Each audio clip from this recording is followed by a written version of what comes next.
7 minutes past the hour. It's the Rick and Bubba Show's kickoff hour, and we're live. Thank you so much for tuning in to the Rick and Bubba Show.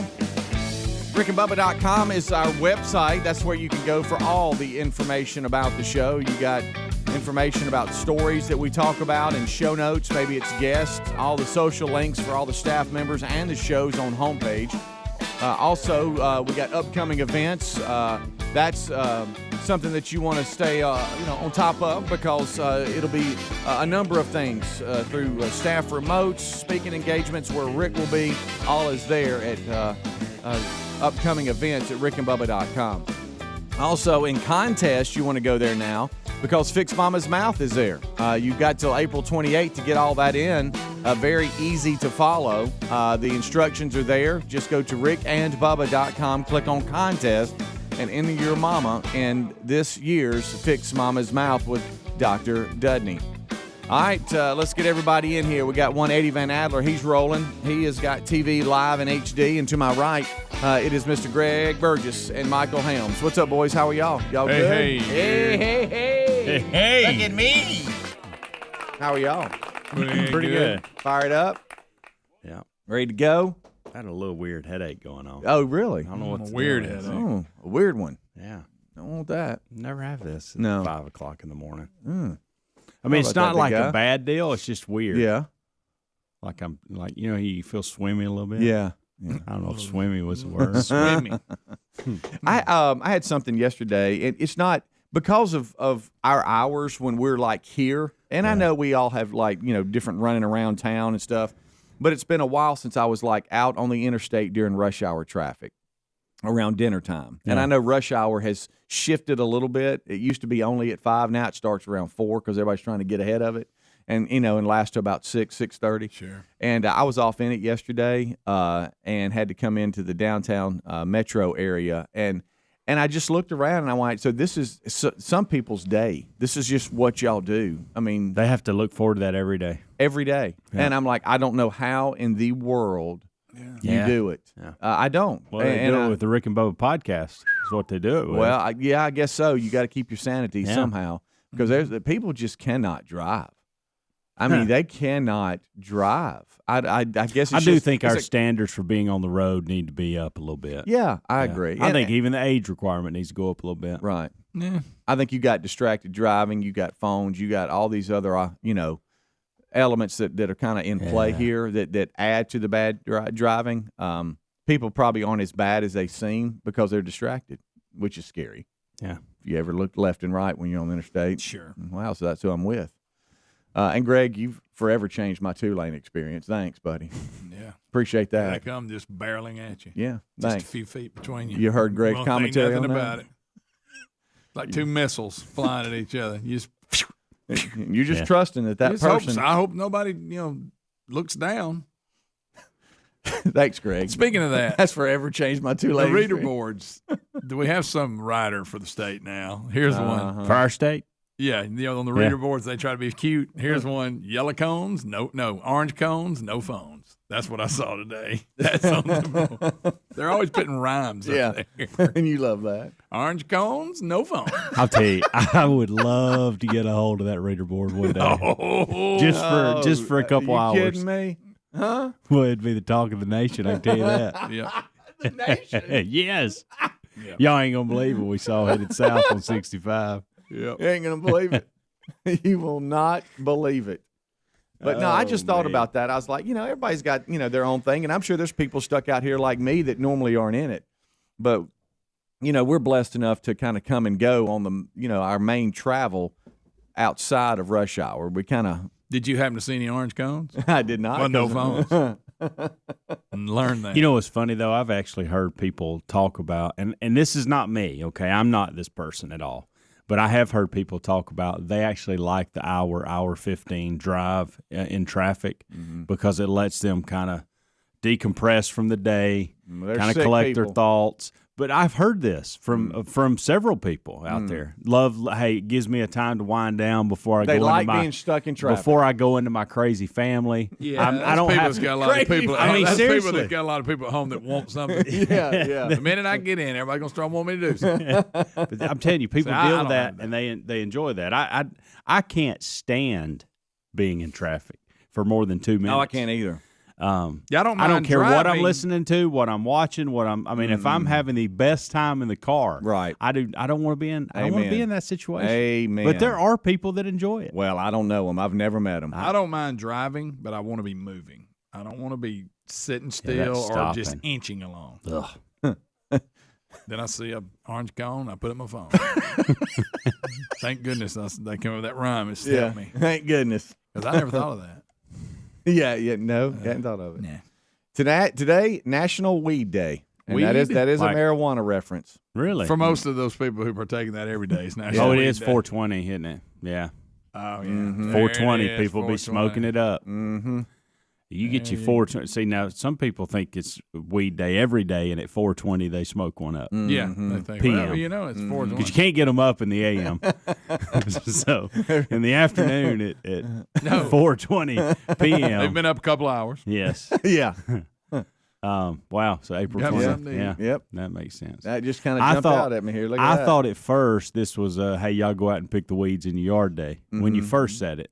Which is probably not a bad thing for Right, me to do Yeah. when I get home. Probably need Yeah. to start doing that versus the other. yeah. Yeah. Be productive. Yeah. Let's get that. By the way, I knocked had to out. get a new sprayer for my weeds. You Huh? said something the other day about your sprayer wasn't working right Yeah. or something. Yeah. And Yeah. I don't know if you jinxed mine when Uh-oh. you said that. Sorry about that. Because I got to talking about how I like mine. I got the backpack sprayer, and that Yeah. thing's phenomenal, and now it's broke. What's wrong with it? Brag too I much. have worked on it till I got so frustrated with it Oh, it's a yesterday. I little bit just too threw good it in for the it, trash Right, so can. nothing will come out. And that reminds me, it's trash day, and I didn't take the trash to the road. Oh no, that's not a good start. Golly. Mm. Oh, Good news is they'll be back Friday. what's wrong with your sprayer? I don't know. Hey, Speedy. what, nothing will come out. When I would push down on it, Mm-hmm. instead of it releasing that air and coming back, so you could press down on it Mm-hmm. again, it would just fly back. It was weird. Fly back. Fly back. Like there was, I don't know. And, Like and a spring Did it scare loaded. you at first? huh? Well, I was just frustrating because wasted a lot of stuff I had in Right. there because I'd already filled it up and thought I Sure. had something. But when you push down on the lever, instead of it just releasing so that it gets the pressure for it to squeeze out, it was just firing back. I mean, I don't know how to say it other than that. Oh, you got a problem there. And I took some pieces apart and I didn't know what I was doing. I just thought, well, this looks like something I can tinker with and Sure. maybe fix it. Yeah. Maybe this is it. Maybe this is the problem. And I didn't know what I was looking at. I just got mad and threw it in the garbage. Went and got another one. Oh wow. Yeah. Yeah. You spend I wasted 45 minutes of my time Yeah. trying to fix some stupid sprayer. Now, I will say this. I've had that thing for, goodness, it's been a good one, like Yeah. 8 years. Okay. And I spray a lot. So I have got my money's worth from that thing. Yeah. So didn't go back to the backpack sprayer. I'm probably going to regret that one. Yeah. But anyway. I had a very frustrating moment really over the last few days and had to do with my blower. And I started laughing when I got frustrated because it wouldn't crank. And I thought of Greg and that one time where something was happening with your lawnmower and Lisa from the inside could see you Stomping it. and going nuts because there's nothing more frustrating than Pancaked something won't crank. That is. Raise I your can't hand. stand It drive. Does it not drive you It crazy? makes me so mad. Pressure washer. I get so mad at it sometimes. Well, apparently, I don't know how, but the blower obviously got flooded or something, and it just wouldn't crank. And so I went through the process a couple times, and then you let it sit so you can calm down. All right, I'm gonna let it sit for a little bit because I'm just sitting here pulling on it and nothing's happening. Yeah. And that went on for days, and then so finally, day before yesterday, it finally cranked. But I mean, literally, it was days. And of course, when it cranked, you got the white smokes everywhere, Sure. and it's like almost like, hey, if I could talk, you've been killing me over. yeah. Obviously operator error, and I was probably impatient when I should have taken my time and pulled it correctly like I needed to. But I got so frustrated to the point where I just stepped away for a couple of days. I would try it, and I would get so Days. mad. Yeah, like I would pull It's on went on it for days. I would pull on it. I'm like, okay, I'm gonna. I need to blow Did around you think the house. for some reason it was just going to crank? Yeah, I thought, well, if I let it sit, I'll come back, and not only will I won't be frustrated, but it'll have set and it'll be ready to crank. And then sure enough, it was the same result. And I'm like, well, that gummit. So I ended up taking the filter off and cleaning it out and doing stuff I probably should have done. Yeah. And then of course it cranked. But I got so frustrated, and I live in a neighborhood now where I know people are probably just sitting there looking at you. Oh, yeah. You know, and I wanted to kick it and throw it. And, You're over and just a yanking. yes. And for some reason, I don't know why, the dogs start barking when I try to blow the it's just the blower.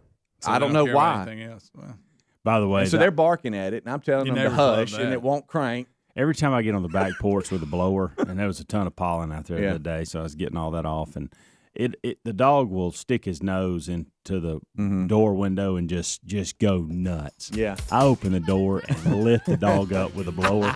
Just blew her right across the room. Yeah. Of course, Get the your kids got face mad full at of me. that. Yeah. Leo, the one of the two that's not quite right, he tries to bite the air. And so I'll blow it, and it'll fill his mouth up like he's got his head out the window. Yeah. You know, and he's just trying to bite it. He's loving it. Bless his heart. You ever try? No. Rick and Bubba, Rick and Bubba.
the gravy, please. Rick and Bubba, Rick and Bubba. Ooh, it brings me to my knees. Rick and Bubba, Rick and Bubba. I can't start another.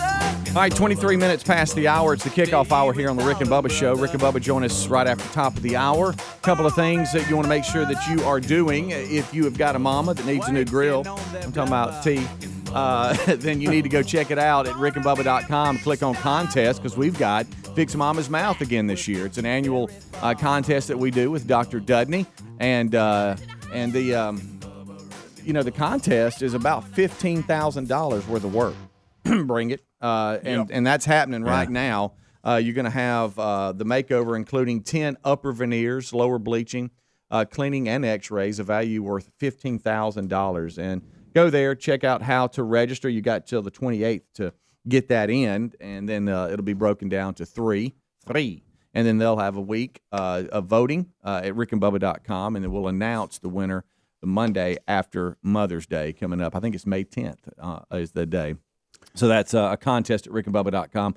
Willa Meat could spin. Greg's been asking me, ever since I got here, is it today? Sure. And I'm like, I don't know, buddy. He just wants to bang on them drums. But Willa Meat could spin today, so be checking that out too. I know everybody's done with me talking about Port St. Joe. Oh my God! Where'd you go? Did you go to Port St. Joe? When Mark Beach and Apalachicola and all these hidden treasures. Yeah, all these hidden treasures, and people are sick of me talking about it. And so, but I did want to say this, and I won't say anything else today. Something I noticed on the way down there that caught me off guard. I had to look it up. Turns out I even had an email about this. Mm-hmm. The Staten Island ferries are currently docked in Port St. Joe. Mm-hmm.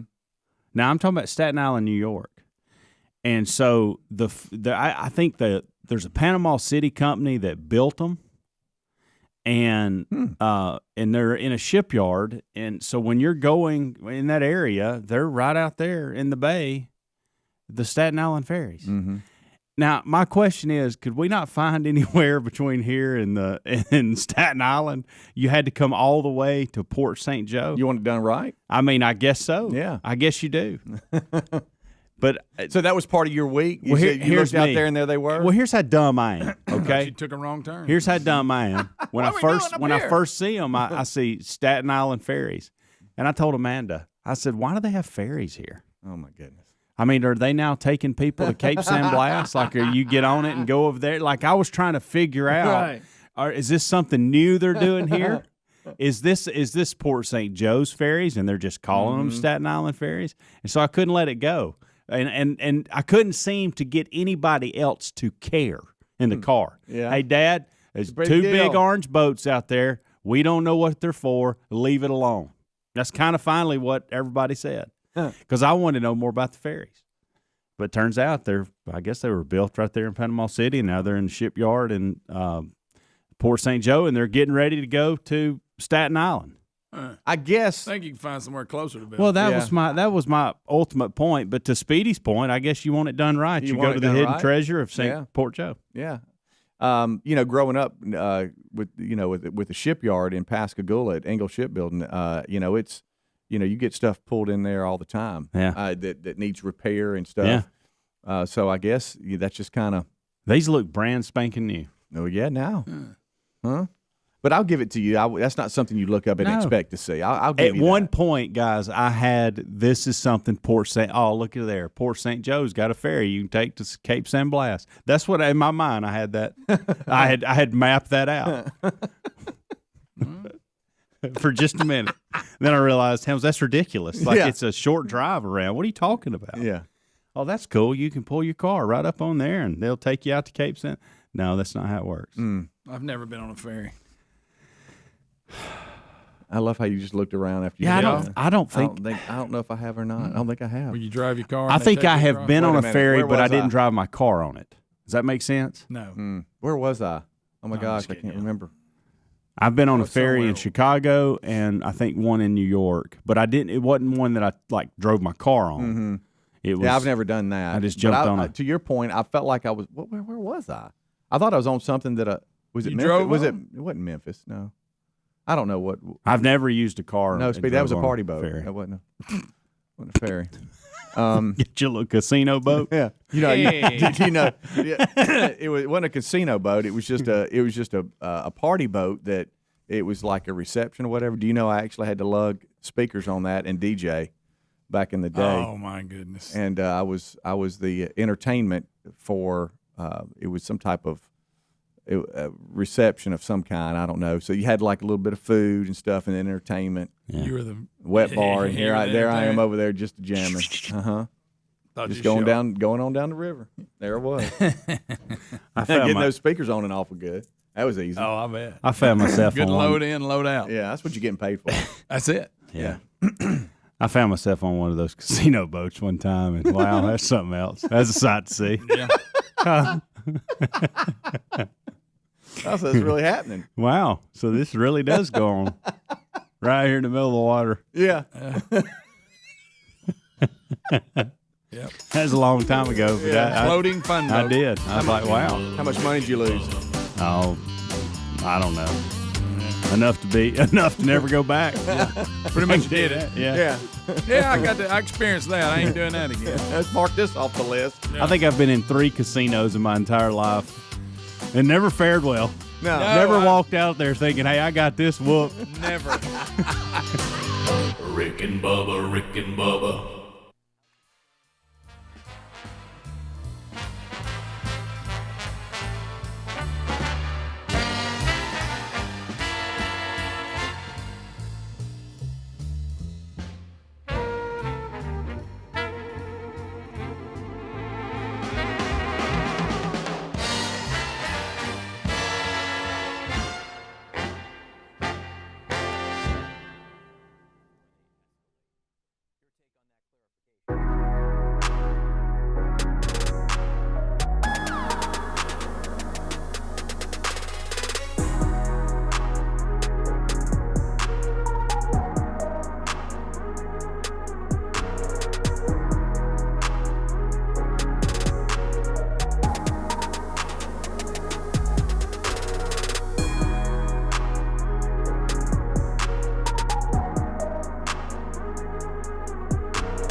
It is 25 minutes until top of the hour, and you've got the kickoff hour here on the Rick and Bubba Show, and we're live, and we thank you for being part of it. Good Time Gang is in studio. I am Speedy alongside Eddie Van Adler, Greg Burgess, Michael Helms.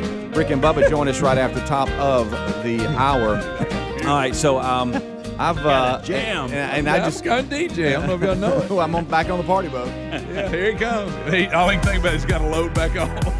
When you're floating down the river, somebody say, "Hey!" Sorry.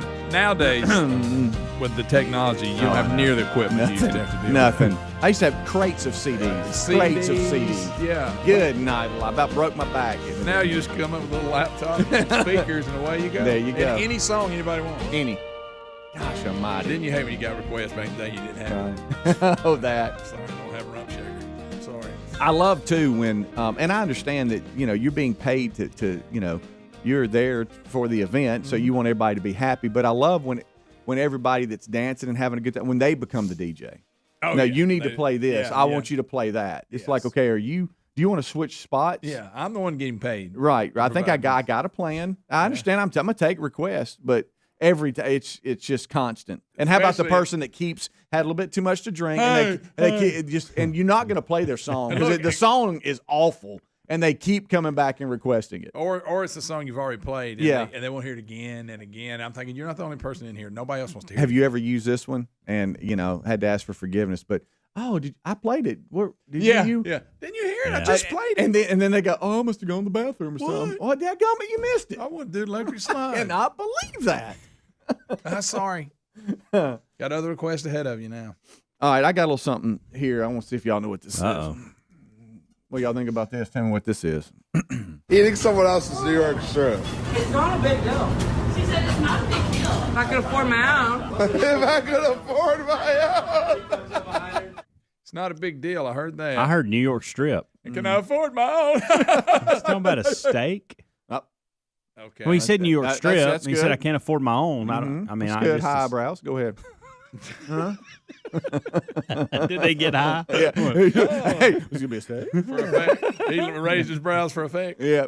It's a steak. Hey, it's a steak. Hey, everybody's got that. You got to have that move in your repertoire. Hey, I think I heard steak. No, okay. I heard New York strip. We're taking it too Somebody far. wants a steak, but they can't afford it. Close. That's what I got out of that. All right. We had a restaurant For some reason, worker. that's funny. We had a restaurant worker eat the food that someone didn't finish. A server at the restaurant kitchen polished off someone's steak, and that was them basically doing it. And so I got to ask the question: have y'all ever finished somebody's food that you didn't even? stranger? Now, is it outside of the family? Yes, I don't think I have. Greg. I haven't outside the That family. you remember. Well, I can't say that. That's Let me what say I'm this: trying to- outside of our table. Probably. Because there have been You're talking friends of the kids. They may have a chicken finger laying there or something, or fries. But or if you're walking by another table. no, Greg, no, absolutely not. Would y'all be surprised that Greg, it was? you have not. I think I probably got a fry or something. Let me see if I can send this to. And I have done that before. Would y'all be surprised? Just that grab one fry on the way by. It was a Yeah. female. He was a female? The female was the one eating, and when the guy talking was like standing there going, what? That's him that got tickled? Yeah, and they're standing over. It looks like in the kitchen, Let me standing over. I was trying to send that to Adler, and I can't do it. Dadgummit. Share via email. There it is. So copy the later. server says they're going to throw this out. I'm tearing it up. Mm-hmm. Well, what kind of policy they have on that? It's probably not in favor of him doing it. Probably not. I would. But think. I mean, they're throwing it out. yeah, but Maybe hide it and take it home with you. Yeah. Yeah. All right. I Well, the sent other guy Adler. thought it was funny. I'll tell you that. I just don't want to eat after anybody. I don't either. But if I'm starving, Well, that's what See, I was going to when I ask. say grab a fry, no one's touched that particular fry. Wait, So I don't feel like that's a big deal. right, and we know because we've talked about the family. That there it is. There. there was this guy. steak is half What do you think? eaten. Look. What do you think? She's tearing it up. Greg. She's tearing that steak up. Right. Look at her, like a dog gnawing on a bone. She is. She's hungry. Yeah, she is. She is hungry. I've talked So the whole about time this. I thought that was a guy. By the way, There was the a- whole time I thought that was a man. There was a guy that, and I didn't see Got to this, afford my own. that I used to work with, and he's real cheap. Mm-hmm. And actually, this was the story comes from a time that I wasn't there, so I didn't see it. But they said that they would all work out of town and they would go to like a nightclub, and that he would walk in and then he would watch people when they got up like to go dance or go to the bathroom, and he'd run over and take a drink out of their drink and set it back down, and that's how What? he drank all night, so he didn't have to buy anything. Are you serious? Yeah. Is that made up? No, they swore it. They said he's real cheap. They said that son of a gun. He'd sit there and watch people, and they'd get up here and get him a drink, set it down, and that's how he drank. He didn't have to buy anything. He'd go around and drink out of people's glasses when they weren't looking. And you don't done think that? No, I don't like drinking out there, people. I'm just asking. I don't even like it when my kids like grab my bottle of water or something. No, I don't need it. It's mine. And it's hard to tell the girls no. Stay away from my because straw, too. Perfect example. Last Yeah. night I had a Smart like Water that. sitting on my bedside table, and Caroline come in. I got a bed. Caroline come in there and she said, "Hey, can I have a sip of that water?" And I told her yes, but the whole time I was didn't like, want her God, I can't believe she's in my water. I know, especially when they're really little and they get that backwash going. I've even thrown that out there. I don't need backwash in You it. got crumbs floating at the Oh, bottom. yeah. I just go, you just keep it. You're ruining it. That's good. Just finish it. That's great. You can have it. And I'm the only one in the house that feels this way. So everybody tells me to lighten up on the subject. But you know, when we were growing up, But your people kids. would drink after each other and They not think would. nothing about it. Yeah. Now I'm like, why'd we do that? Mm-hmm. Hey, man, let me have a drink of it. I'm really thirsty. Yeah. Here. Yeah. What are we doing? I don't know. That was stupid. It was. We survived. We did. It was There probably was no actually better pandemic, for I'll us. tell you that. Yeah. So there. And then there was that time where, well, Here we go. well, no, I mean, and this goes back to So you went around drinking shouldn't people's shouldn't go to work if you're around food and serving food. You probably shouldn't go hungry because I'm sure that's miserable. Yeah. And when I would deliver pizza, I would be hungry, and Would you get a slice? I would sometimes slide it back together. I'm sorry. There you go. I wouldn't touch this other piece. Is that Oh, any better? whatever. Yeah. How did you put it together? How'd you fix it? Shake it. How did it go? Shake it. Make it look like it kind of came apart. Oh, Oh that's a- gosh, what am I? I only had 7 It pieces. only did it versus once or 8. twice, and I shouldn't have done it. Well, I didn't like that story I saw the other day. And I was 18, so When the Ring camera caught the pizza man, did you see that the other day? He dropped it and it fell out of the box. He put it back in the box and delivered it. Oh my! Yes. The pizza actually came out and he put it back in there. Them Ring cameras will get you. yeah. Ask Morgan Whalen, what is his name? Wallen, whatever his name is. Them Ring cameras will mess Oh you boy, up. hey, let me tell you, they will. But yeah, I haven't. When it comes to the kids, we've talked about this, or your wife. We'll eat what they don't eat. We get. I mean, we Yeah. do that. We've even Oh, I discussed. do that all the time. We've In even fact- discussed it. That's even plays into what I'm ordering. Exactly, You because I know I'm going to have No that doubt. too. Yeah, Yeah. Because I mean, Every we time. we got little birds eating around. I never want to see. order the same thing they do because No. we can get a variety here. Yeah, I know we're getting a to-go Yeah. box. I know Oh, it yeah. for sure. Are y'all good at? And this is, I know we're just shooting the bull here. Are I y'all, like that, though. Are y'all good at eating leftovers in the Yes. fridge? Yes. Or do y'all find yourself not eating Well, them? sometimes I'd throw them out, to be honest. Now, when the kids were at home, it was different. But when it's us, a lot of times I look and go, oh, it's still in there. Wish I'd ate that, but now it's old. Terry declared the other day that we don't eat enough leftovers, that she ends up throwing stuff out. We do the same. I'm going to work on that. I utilize it a good bit at the house. Leftovers. Because I'm like, well, why are we cooking if we got leftovers? Let's just eat that again. Well, I don't want to eat it again. What about You you have know? that leftover? Yeah. You keep moving it around the refrigerator, and you yeah. really need to get it out. Yes. We'd come in, we'd have some of those, and I'm like, I really need to get that out. And then I'd come home, and one of Taylor's friends be sitting there eating it, and I'm like, oh, Oh, wow. you enjoying that? Yeah. And see, I guess being in Because boys, they'll just reach in there and eat. Yeah. At anybody's refrigerator. like, so, Buffalo Wild Wings brought some wings last Wednesday. Yeah. Last Wednesday. Just keep that in mind, okay? And then Friday, I got word that JC was coming home and bringing some teammates. And I'm like, And now, look, we went from they delivered the food I and think we they're ate fine. it and went straight to the refrigerator. You're in a good window where they're Okay. still good. And I remember when I was in college, we used to eat things for like a Probably week. further than we should have. 5 Yeah, days is kind right, of my rule. Right. So I made I go the two, and then I'm done. and I haven't, I think, asked you, Greg. I made the decision. What do you think? They're still good? And Yeah. of course, you. Oh yeah, they're fine. Of course, you wouldn't have eaten them. No, I wouldn't eat any one of them. Right. So I take them home. And they love Asian zing. And Who doesn't? And I took it home, put it back. I'm against Asian hate by eating Asian zing. You know, you got that. That's the term now. Did y'all say the commercial for Asian? I know there was Asian hate out there. Something I really were you hand in your pocket leaning? Yeah. I don't know what that is. Talking Asian hate. Yeah. That's I saw a funny. commercial on it. Right. I didn't Anyway, know it I was took a it thing. home and finally threw it out Sunday with the trash. But it got Did us you go ahead and through get the a weekend. bite as you dropped it in the No, trash can? the boys tore it up and nothing ever happened. Have you ever eaten anything out of a trash can?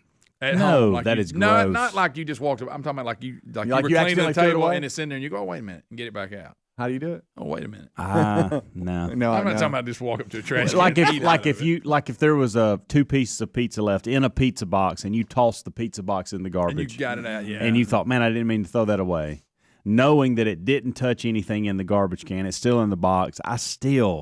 My mind said I can't get past that. Here's another. That's thought. weird. I know. Here's but I another thought on can't. that. What if it's the same scenario, but you didn't throw it in there? It's your house. Okay, you're at your house, and you look, and your wife or somebody's throwing it in there, and you go, I think that's still good. Do you put your hands behind your back do. like that? I do. I look at it like, yes, I think that's pretty good. You ever dropped your phone in the toilet? I can't say I have. No, I have at a restaurant, and you had to go in there and get it. It was quick too. I was on a golf trip once, and a buddy of mine I never dropped his in the commode, so he had to use my phone the rest of the trip. I never talk on the phone while doing a one again because you do the cheek to shoulder, and that's what bad happened. news. It slid down. Perfect shot. Oh right? yeah. Oh, It's kind of like that. Is it Apple? It's the new Apple Mac Apple phone commercial Yeah. where the lady's walking and Yeah. I've done that. I don't know how many times. Of course, I never save it. Mine always cracks or something. All right. Well, the segment started with a restaurant worker ate a piece of steak that someone didn't finish. Yeah. This how- hour has been weird, but I like it. It has. It has been real weird. We got another segment. I don't even know what we've done. I'm done. I'm not doing this segment. Rick and Bubba, Rick and Bubba.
8 minutes until top of the hour. Thank you so much for tuning in to the Rick and Bubba Show. This portion of the show brought to you by LinkedIn.com/Bubba. What if I told you you could make your business stronger in a major way for free? Small businesses have always shown an incredible ability to adapt, innovate, and survive even more, during this pandemic. And we have a way that we think you can grow your business. And if you're not using LinkedIn Jobs, you need to, because you can do so for free right now. Get started by posting your job for free and reach LinkedIn's vast and diverse network of 740 million professionals. Take advantage of technology and where we're going, and LinkedIn.com/Bubba does it the right way. You can find the right person for your role fast and, as I said, for free. So post your job posting for free right now. Go to LinkedIn.com/Bubba and post that job for free as a viewer of this show and a listener of this show. Or you can find a link at rickandbubba.com under the sponsors button. And as I said, it's free, as I love. Free at LinkedIn.com/Bubba. Well, we had a deal yesterday about an elephant stomping people. Yes. You seen that grizzly that mauled the backcountry guide? Yes. These animal attacks are horrifying. Yeah. Let me ask you about this. This bear spray. Because they said that they think he was by himself. He called for help, but by the time they got to him, he was unconscious and ended up dying. Help me. But they said he had remnants of bear spray. I mean, I've actually seen somewhere, it's supposedly one of these experts that said that doesn't work anyway. But you hear about it all the time and everybody having it, but they say the bear spray is not going to help you. Well, and in this case, evidently it didn't. I don't know why, but I always go back to the movie, is it Revenant, where they had the bear attack? Is that what the movie is? Yeah, that we went and you fell asleep in? DiCaprio. And whenever I hear bear attack, that's what it comes to my mind. That is the standard for bear attacks. So I'm trying to think, if I had bear spray and I'm spraying at that bear, it ain't stopping that bear. Yeah. If anything, it's agitating. Yeah, it's coming right through that spray. Because look, I used to. When I was Adler. a meter reader, that's what I think about right there. When I was a meter reader, we had to spray you sprayed dogs with, and some of them dogs didn't care. Now they'd come right after you, made them mad. Well, here's what I'm thinking: if they're running and they're charging you, their momentum's still going to take them to be on top of you, right? I mean, and then you're like, trying to spray. He weighed at least 420 pounds. He was later shot and killed. There was a moose carcass around. He was protecting it. You don't want to walk up on cubs. You don't want to walk up when they got food. No. It gets ugly. Everybody knows that. Have y'all ever been attacked by anything? Just a dog, but nothing major. So you have been attacked? Well, I bitten? say attacked, bitten. Yeah. You have? No, I wouldn't call it. Was it back when you were working? They didn't take me. It didn't take me to the ground. I've been 2 or 3 times been bit. Okay, like just like a little ankle biter, or right in the back of your leg. Yeah, I got bit. I got bit on the back of the leg one time. On the dog that kind of duped me. Like, it's almost like the dog was like, "I'm good with you. You're fine." And then I turned around and it bit my calf. I had that happen with a bulldog one time. I thought we were buddies. Turns out we were not. Yeah. Now I worked with a guy that went right for the calf too. Yeah. The dog, one of these big like pit bull type dogs, or Rottweiler or something, and it got him on the ground, and he wrestled back on top of it, and somebody had to go. And he pulled his knife out, and the dog had to go. Well, think about it. If he didn't have that knife. Yeah. Because he said he had him pinned down. He said, I couldn't let him up. Yeah. He said, I took one hand. Anyway, it's a bad story. But I'm just saying you got to fight back. But this deal here, they went up there, and they sent a group up there looking, and the bear charged them, and they took him out. How about dropped him like a bad habit. I don't want to be attacked by any animal. No. Period. What about that? I don't even want a chipmunk to attack me. I don't either. I don't like anything I don't like attacking something biting me. No, don't want it to be attacked. I don't want anything on a full, all-out pursuit of me. Don't want that. Never, ever, ever, ever. I was watching on YouTube the other day. A lot of times I'll be up here working. I just having it go in the background. I'm always intrigued by what you're watching. By the way, you never know. Yeah. And it was like Joe Rogan, and he was interviewing the meat eater, Steve Rinella. Yeah. And they got talking about the time they love Steve Rinella, by the way. Him and another. I want to hang out with Steve Rinella. Oh, and I love that show. It's a great show. I want us to go fishing, camp out, and him cook whatever we've caught, and just because you'll be eating it an hour after you kill it with him. Yeah. But he was telling me that a bear attacked them. They were on some island. They said, first of all, the elk on it are gigantic, and the bears are gigantic. And they had killed, and they had elk on the tree. Anyway, the bear came in on them, and he made the point. He goes, when people talk about possum playing possum, he said they're not playing. He said, because I experienced. He said my body just shut down. You know how the possum? He goes. The possum is not playing. He's in so much fear he can't move. He said, I experienced it. Wow. He said, I didn't know what to do. He said, it took over. He said, I couldn't even move. Because one of his buddies ended up on the bear's back and riding it down the hill. He didn't mean to, but it come in there and got to slinging at everybody, and they got to hitting it with stuff. And Goodness, one that got guy, real. and he said, I just completely, I couldn't move.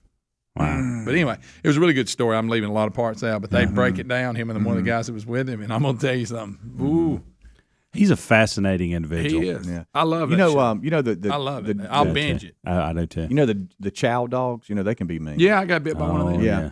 A buddy of mine had Look two like of a them. lion. A buddy of them had two of them, and he would let them in the house. And if you were in there, he would say, "Be still." And I remember, Well, see, I don't wanna be around a dog. I gotta be still. I remember laying on the couch, going, "Just don't move." What do to you your mean, be point, still? and I could hear. It'd be sniffing on me, and I'm like, I Hey, can't buddy, move. Why don't you put it somewhere that I don't have to be still? Yeah. If he's to the That point that makes I me can't mad. move in front of your stupid dog, Right. when I'm over here, he needs to be somewhere besides in here. Yeah. Oh, you're good. Just don't move.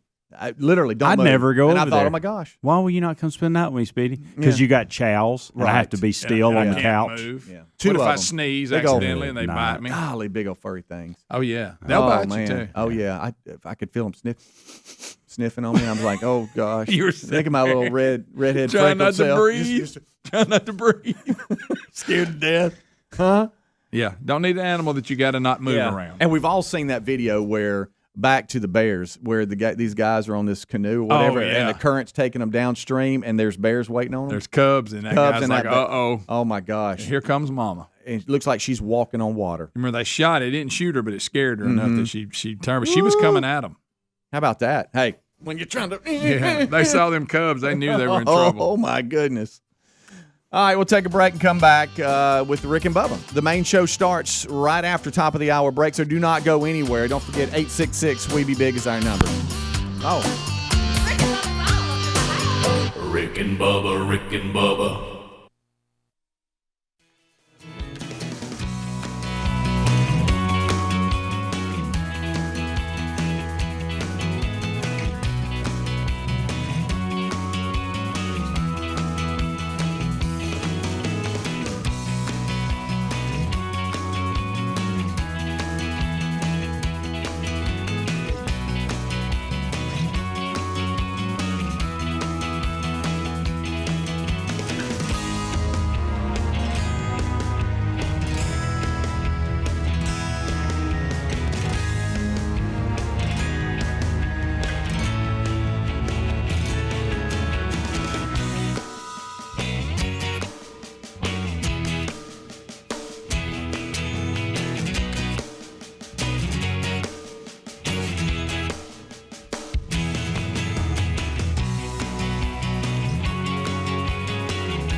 6 minutes past the hour. The Rick and Bubba Show, brand new hour beginning now. Thank you for being with us. This hour starts with the national anthem.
Let's go. 8 minutes.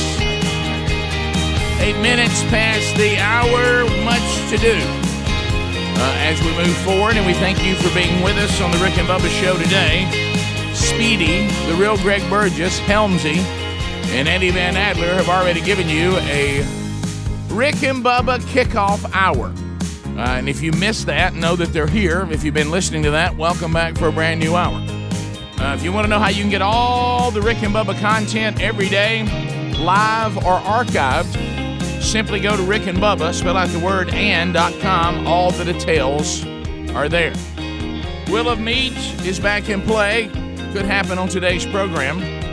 Fix Mama's Mouth is back. Have you entered your mom yet? You can by going to rickandbubba.com under the contest button, and you'll see that somebody's mama, and this has been going on for a long time, is going to win another $15,000, 10 upper veneers, lower bleaching, cleaning, and x-rays, all from Dr. Dudney. So, but you need to follow the instructions on how to enter mom, and that deadline is approaching, and that deadline is April the 28th. So make a note of that. Across the way, there he sits, the pride of Cedar Springs, Alabama, but most of you probably know him best as the silver-tongued one, the man with a golden voice, professional lunch eater's man of the year, the inventor of pizza in a cup, Shakespeare's worst nightmare, and the master of the King's English. Ladies and gentlemen, put your hands together for Bill Bubba Bussey!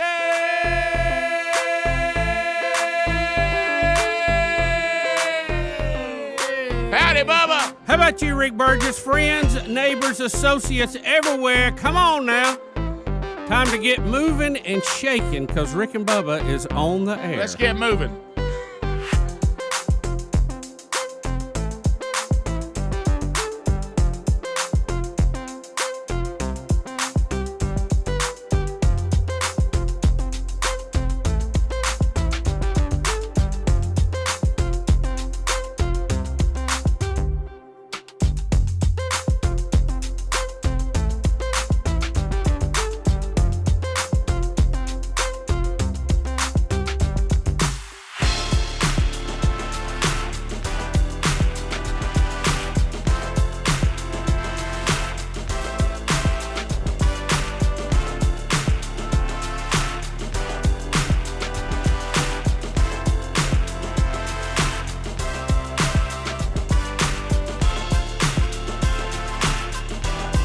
Dylan's Boy, the Wallflowers, 6th Avenue Heartbreak. Unless you're watching on YouTube, then you heard some music we don't know what it is. So, Bubba, how are you? I am good, sir. How are you? Well, we do have a lot to unpack on the program today. A historic moment. I mean, people calling it a Wright brothers moment. We'll have that video and we'll talk about that a little bit. We possibly could do the Wheel of Meat, as I mentioned, as we started the hour. That has not happened yet. This week, we'll update you on some stories that seem to be ongoing and seem to be in need of update today. President Trump did an interview with Hannity where he seemed to indicate that he would run for president again. That ought to get everybody stirred up. I know some of you think he still is, but so we'll see how that goes. Rick, does this mean he's not currently right now that he's saying he's going to run? I don't. The whole thing where Biden wasn't really in the Oval Office. Has anybody let that go yet? Does anybody still believe in that? I heard that there was another big date coming out. What, May the 3rd? I couldn't. Well, they always got to have that date out there. But I guess what I'm asking while we wait on these new dates is President Trump still president, and Biden is in a fake Oval Office? Is that still? You think with all Castle Rock Studio, you think with all the coverage, eventually that one might get out. Yeah, you know what I mean. Well, I'm just thinking, Rick, we're even opening up files on UFOs now. Okay, so I'm just wondering if you were locked and loaded on that, have you let that go yet, or is that still in play? I mean, I don't know. You have to ask somebody who's on that train. Right. Like, I'm sure there's someone that's still. It may be. I don't know. I'll tell you who also is looking pretty strong is the governor of Florida, DeSantis. Yeah, he is. He's really coming on. I didn't know a lot about his background. I read up on it a little bit. He's a pretty impressive guy. He won a very close election in Florida. It's only like 1 percentage point. Yeah. But he's really been a leader on a lot of issues there. And I don't know if you saw their new anti-rioting law that they have. Well, we got a story on that today. And I saw a little bit of his speech where he, was very adamant about, the right to protest, and they, that's critical here in America. But said when you start burning things and breaking windows, it's not a protest anymore. No. And they have. They've got one of the toughest anti-rioting laws in the country now, and said, "Look, we're open for business, we're family friendly, and we're going to keep it that way." And it was really impressive yesterday, I thought. Well, how dare someone in leadership actually take the time? Now, I know we're a society that doesn't listen if somebody wants to actually clarify the difference between things. How dare someone in leadership actually say, "Here's the difference between what is allowed in the Constitution and we celebrate and lawlessness." How dare someone actually lead and actually explain that? So I'm sure he'll get a lot of pushback for explaining the difference. And I don't know if you saw the judge in the Chauvin case yesterday. Maxine Waters came out with these comments about confrontation, no matter how it comes out, and the judge took issue with it, saying, "Look, you have basically given them grounds for an appeal." So how about old Maxine? Yeah, that was good. Yeah, if you just let the process work out, you and I know I'll get email. You can't say anything, but what I've seen, I think the guy's going to be convicted. I just that's just what I've seen, and maybe I'm wrong. I haven't seen it all. I admit that, but I think you're going to see a conviction on some level here. And now Maxine Waters, with her little speech, the attorney yesterday asked for it to be completely dismissed. And the judge wouldn't do that, but said clearly she's basically muddied the water here that's going to give you an appeal process. So Well, Babylon B, of course, not missing a beat on this. Sure. Judge asked jurors to disregard Maxine Waters as she pours gasoline on their heads. Right. Good night. So, that just doesn't have got a lot of wisdom. There's wrongs out there, but it seems like that some people are just not even happy with due process when they're getting what they wanted. They still want to have unrest and everything and go against peace and order, which, I'm not going to support that.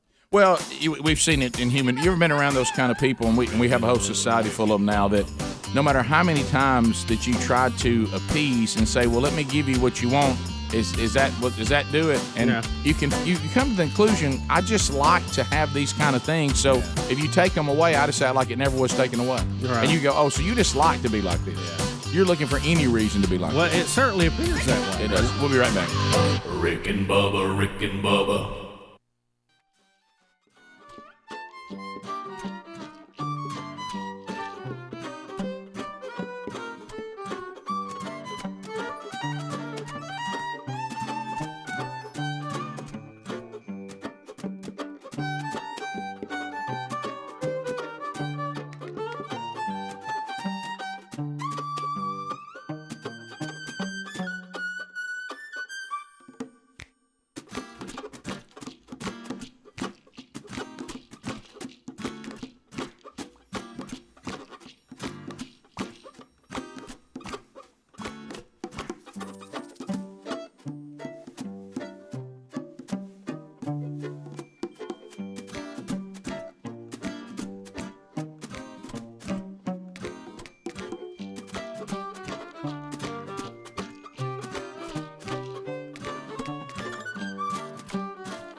is 21 minutes past the hour. The Rick and Bubba Show, 866 We Be Big, our number. And we thank you for being with us today. And Bubba, I mean, this over in your world, this is a biggie. Again, some people calling it a Wright brothers moment.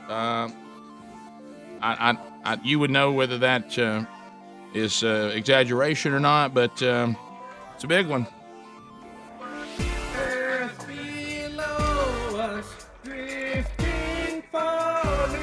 NASA with a biggie. Does this? Are you weightless? I wish I was. Now, does this also? A little bit of that. Does it work that too?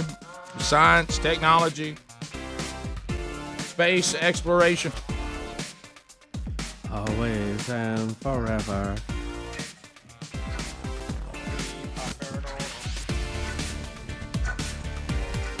Bubba, NASA successfully flies small helicopter on Mars. Yeah, Ingenuity, the drone that is on Mars now, was airborne for less than a minute, but NASA is celebrating what represents the first powered controlled flight of an aircraft on another world.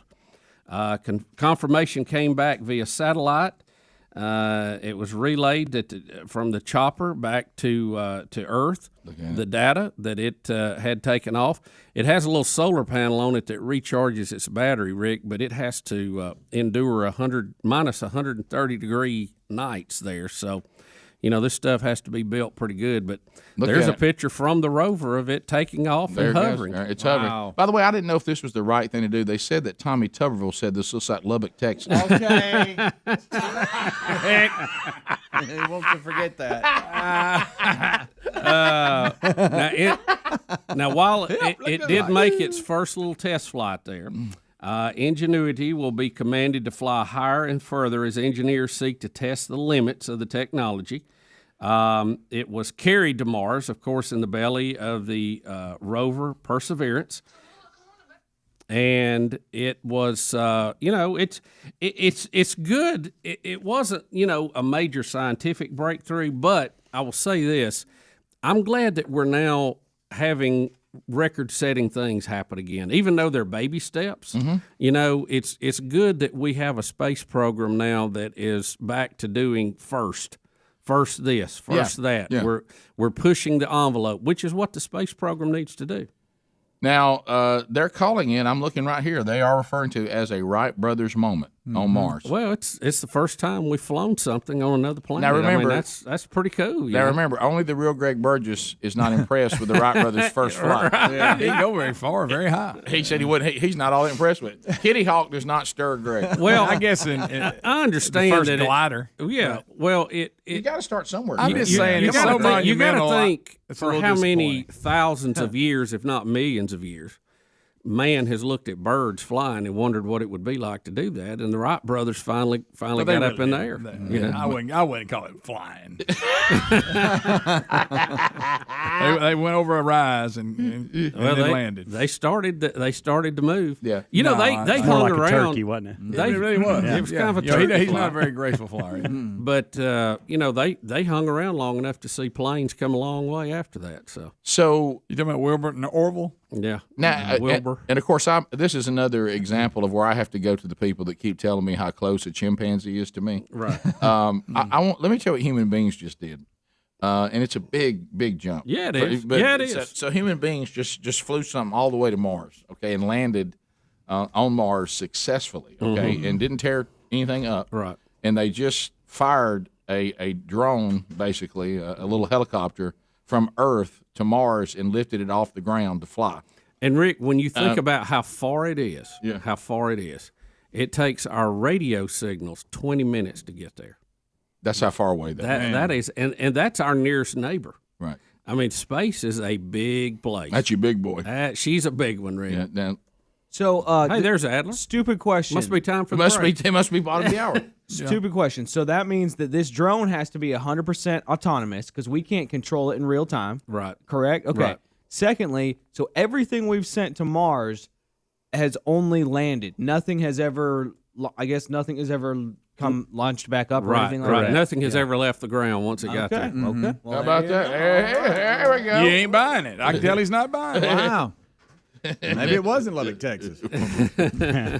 By the way, there'll be people that'll say this is fake, but think Trump's still president. Yeah. Well, what they Here's my do, thing. I'm if not you, saying it's fake, but how would you know if it wasn't? Here he just goes. like you have drones now, you Lubbock, can Texas. you can program them to do a pre-programmed flight, Right. and that's all they can do with this because you can't have real-time steering of it, so there's no way to drive it remotely. Just so go watch you have to Capricorn program it what to do and tell it, and then let it go do it. Greg, And then let it tell you, hey, I did it. Greg just said, just go watch Capricorn 1. Starring O.J. Simpson. Right. Now, Greg- he is in it. Greg, I will tell you. Great movie, but I think this is the real deal. I will. But I'm just saying, how would we know if it wasn't? Well, we really wouldn't know. Well, yeah. I mean, You could pull this with off. everything. There's a certain amount of trust factor to these people that say they It's did just it. the things we say. They say, well, out there at Mars, But now I doing would- this and doing that. I will tell you this: if you're going to fake anything, this is the easiest one. Oh yeah. I mean, you Absolutely. define Well, it goes back to define a Rick's rocky argument. area and have a drone Elevate to 10 feet. Yeah, and come back down. Now that's it. But I trust this is it. But I'm There's saying jerk pits everywhere. what I'm saying. If you But want, if you were going to fake it, why not do a more impressive fake? yeah, You know. that's me. That's It where I wouldn't always take- go. Yeah, You can't yeah. go too I think far. that's a great You can't go argument. too Yeah, far. if I'm gonna go fake, buddy. Yeah, I put a plane up there and I it's can do doing anything. loops and everything else. I'm gonna do something more impressive. You tend to be more skeptical. I know. But you see both sides. of it. I'm saying it's real, but I'm just saying if it wasn't real, how would we know? Right. Yeah. We Well, wouldn't. there's a trust Well, factor with everything. There was. You got to believe that there's somebody somewhere tells the truth. Now maybe they don't. You know it. There was a. Was it? I don't know if it was. There's OJ. Oh, yeah. It's great. I hadn't seen that movie in a long Oh, time. I thought you would refuse to watch it. it was good. It was good. It was just a long time ago. Right. There was a lot of good movies. Boy, it back make then. you real thirsty watching. Logan's When they're out there Run in the and all desert. that. Oh, my God. They're so thirsty. Oh, so very thirsty. And you get thirsty watching it. Oh, sure. I mean, I won't even watch without something to drink. And then at the end, he shows up at his own funeral. The one survivor. That's right. No, Yeah. I agree. I'd forgotten all about that. Yeah, pretty good. But it's just fun to see our space program moving forward again. We got private companies involved now, and it's just we got a lot going on. We're about to hang up a space station around the moon that they can use as a platform to go to the moon again, and that'll be the forerunner of whatever they put around Mars. So. At least we're moving forward, Rick. Hey, move the chains, baby. It's been a while since we've I'm before. not, just keep the chains moving. I don't care if you run the triple option or the spread. Move them chains, Yeah, I just want to see some first downs. That's right. I want to see that referee move the chain. Yeah, well, there it is. That's funny. And see, some of that plays into all the rumors that we didn't go to the moon to begin with. Right. Because the networks actually shot video like this to show in case they lost the feed. Right. That's And that got out, and people thought, well, it's fake. No, they were obsessed with having video. Bottom of the hour. We'll be right back. Rick and Bubba, Rick and Bubba.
35 minutes past the hour of the Rick and Bubba Show. 866-WE-BE-BIG is our number.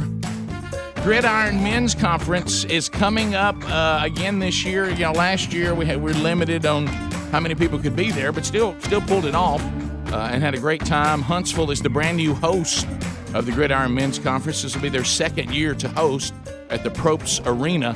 And I'm honored to be asked to come back and join an incredible lineup. Herschel Walker will be there, Gary Chapman, Jonathan Evans, Ike Reichard will be there, Charles Billingsley leading worship, Phil Waldrop, of course, will be there with Phil Waldrop Ministries, who actually puts on the Gridiron Men's Conference. So if you want to go ahead and get your group packages, get your hotel worked out, go to gridironmen.com. That's gridironmen.com. All the information you need is there. You can also find that link by simply going to rickandbubba.com under the sponsors button, and looking forward to being with all of you that will be attending from all over the country coming up Father's Day weekend this summer. Jacob is out of the great state of Tennessee. Jacob, welcome to the Rick and Bubba Show. How are you? I'm doing good. Thank you for having me. Yeah, it's our pleasure, buddy. So what's on your mind? Did y'all hear about the new space hotel that was coming in 2028? We did talk about that story, that there's talk of, some sort of place to stay connected with the space station. Yeah, it'd be kind of a space station deal that that you could go and visit once they get these flights a little more regular up. So, yeah, I think space tourism, you will see a big jump in that in the next 10 years or so. Well, but it's still going to be very pricey. I mean, most of us are going to be left out of that, Look, you guys know what's going to happen.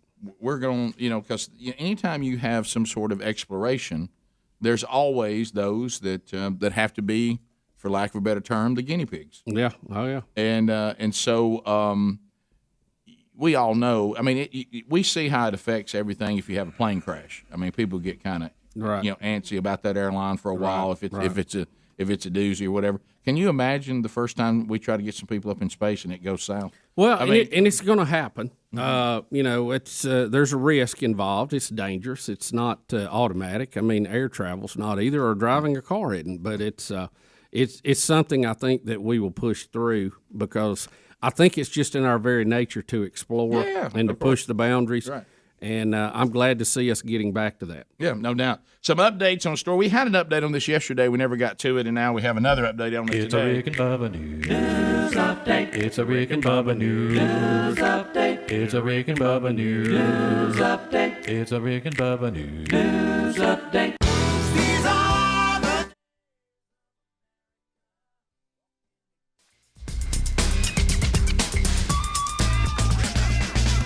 One of many horrific stories, this one involving Breonna Taylor in Louisville, and this, rightfully so, it led to a lot of emotions and anger, and again, we try to work through this, and we in Black Lives Matter, of course, used this as in her picture, and boy, really used this case along with others to really work people into a frenzy.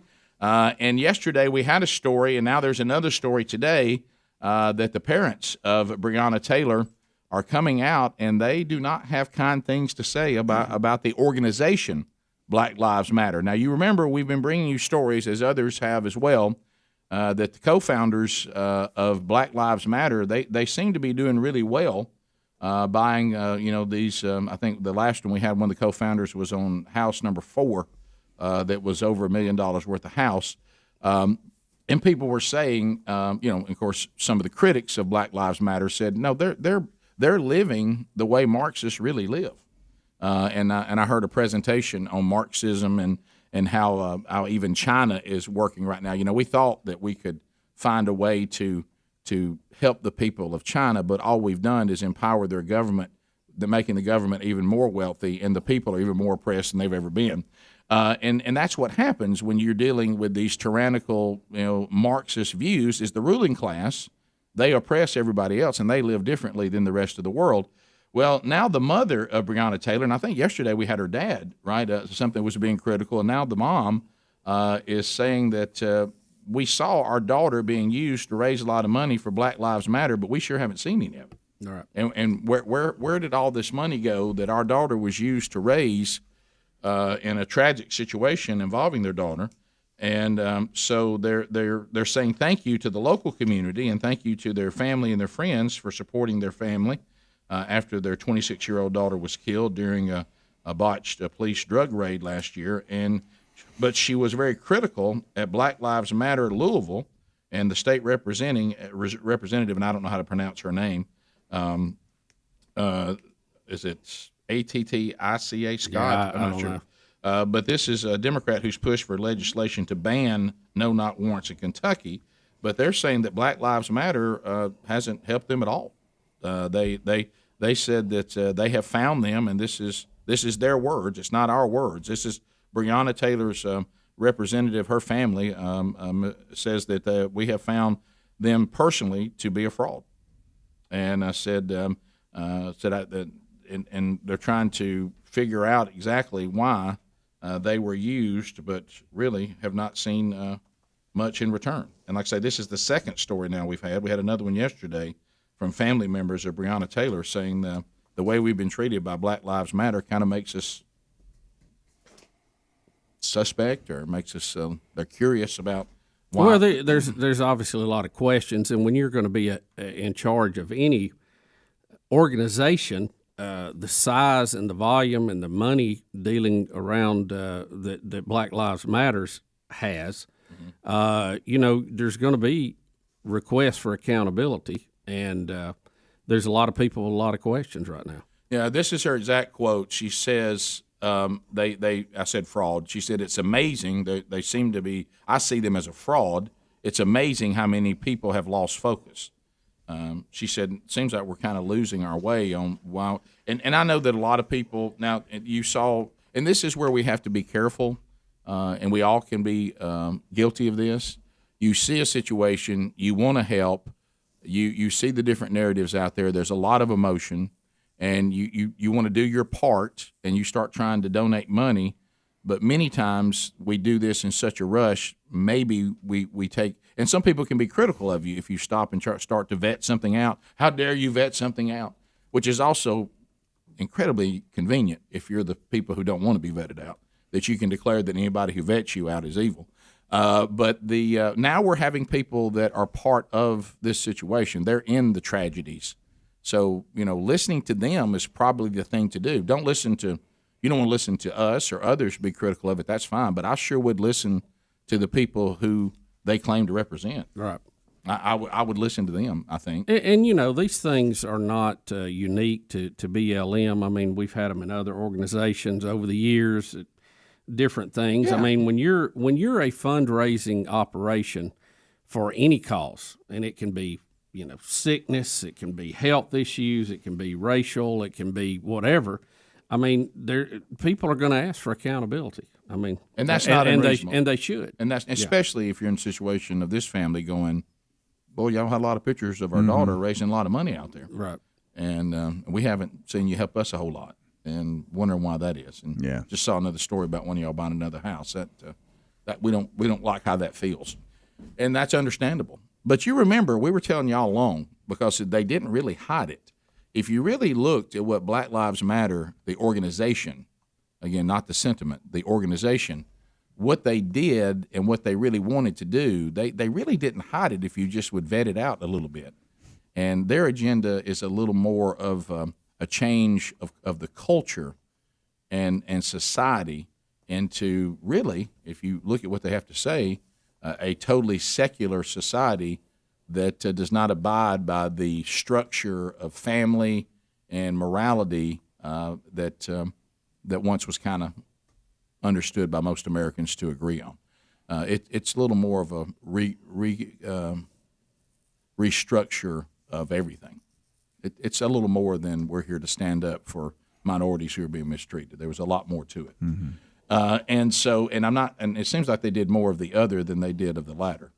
And here's a family saying that's been their experience. It's not I've never dealt with them, but here's a family that has dealt with them. Now, I've seen things that concern me, but I know I'm not allowed to really speak about it. Yeah. But I think Breonna Taylor's family probably can. Yeah. So I'd pay attention to that. 15 minutes to the top of the hour. 866-WE-BE-BIG is our number. So there's some updates on stories that we've already brought you. And we have more to unpack as we go forward. Have you been to the Rick and Bubba store? A lot of you were telling me the cool stuff we showed yesterday. There's some cool new things there. If you haven't seen them, grab your new Rick and Bubba swag there at rickandbubba.com under the store. We'll be right back. Rick and Bubba, Rick and Bubba.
It is 9 minutes to the top of the hour.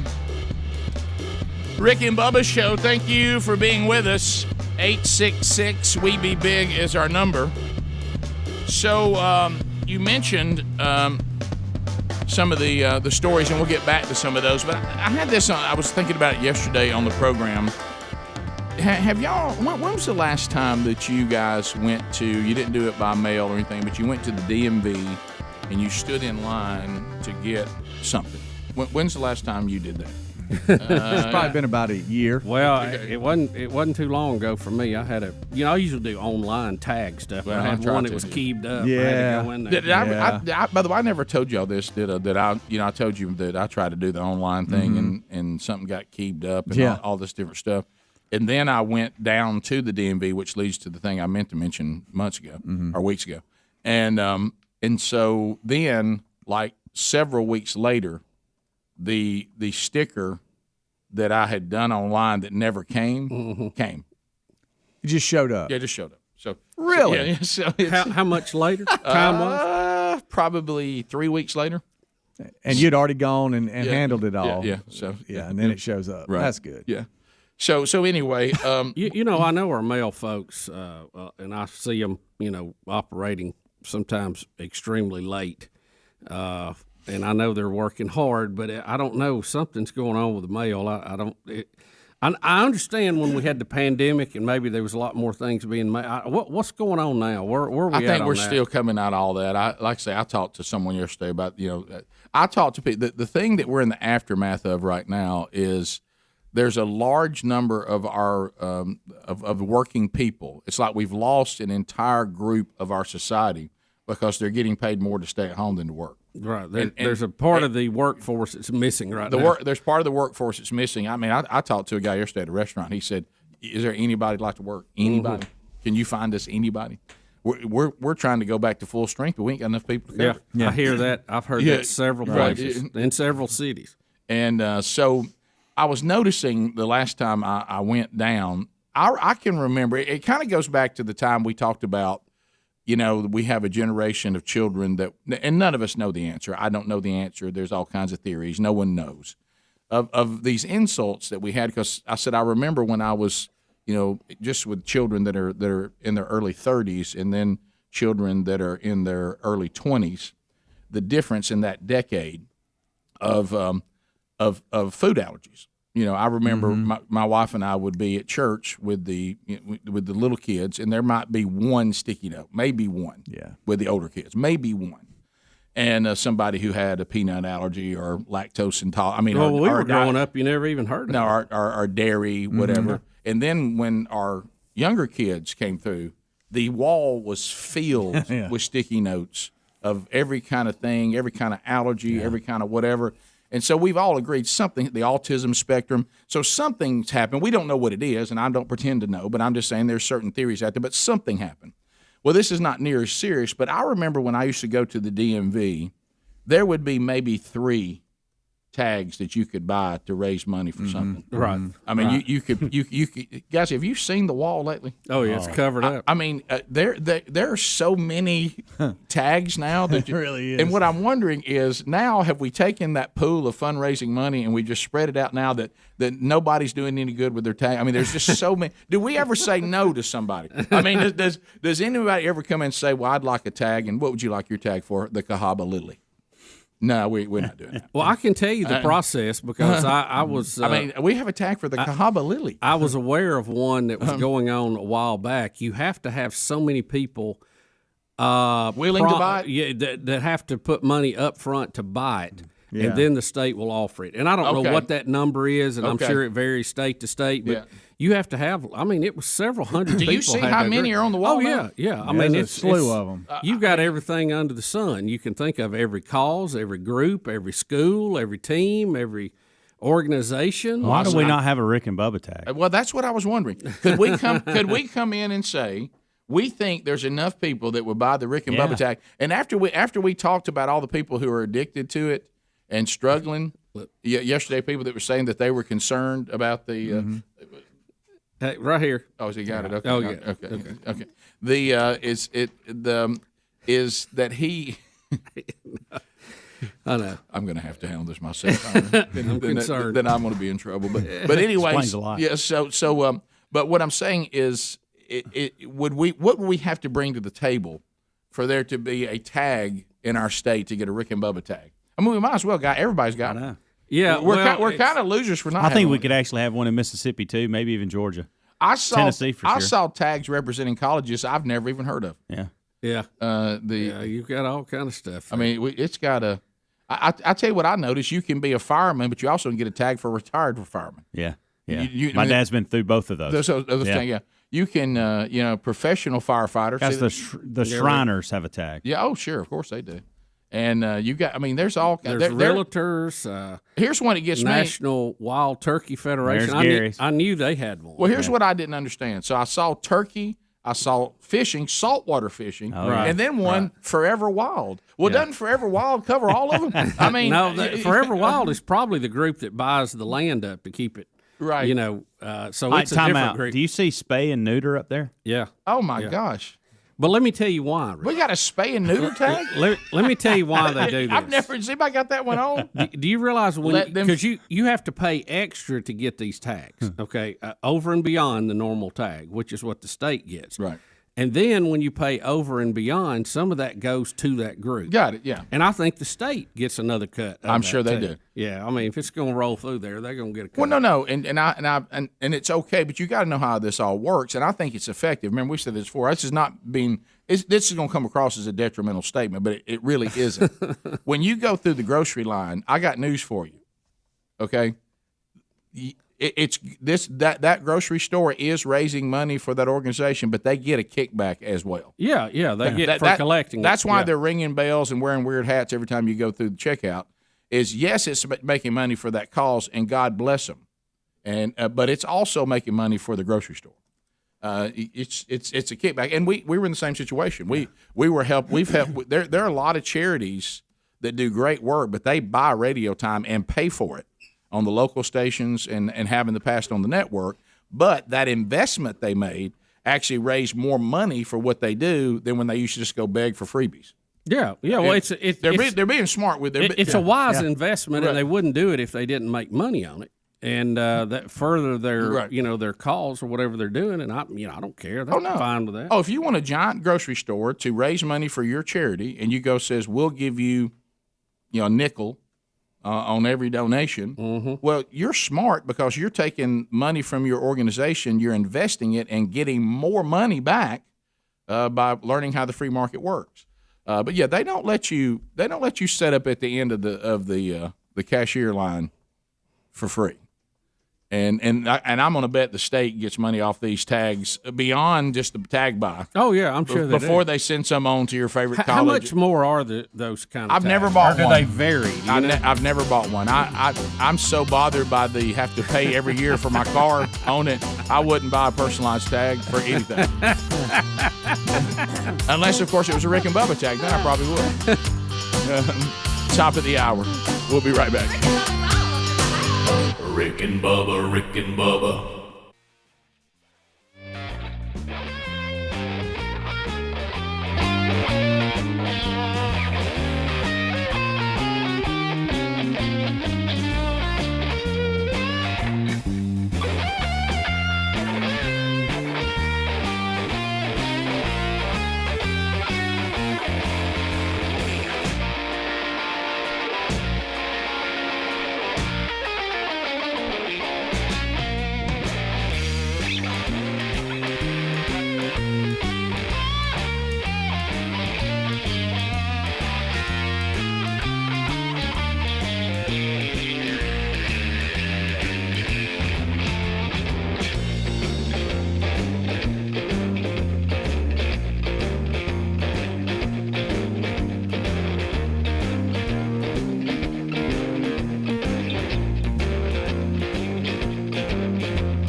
6 minutes past the hour.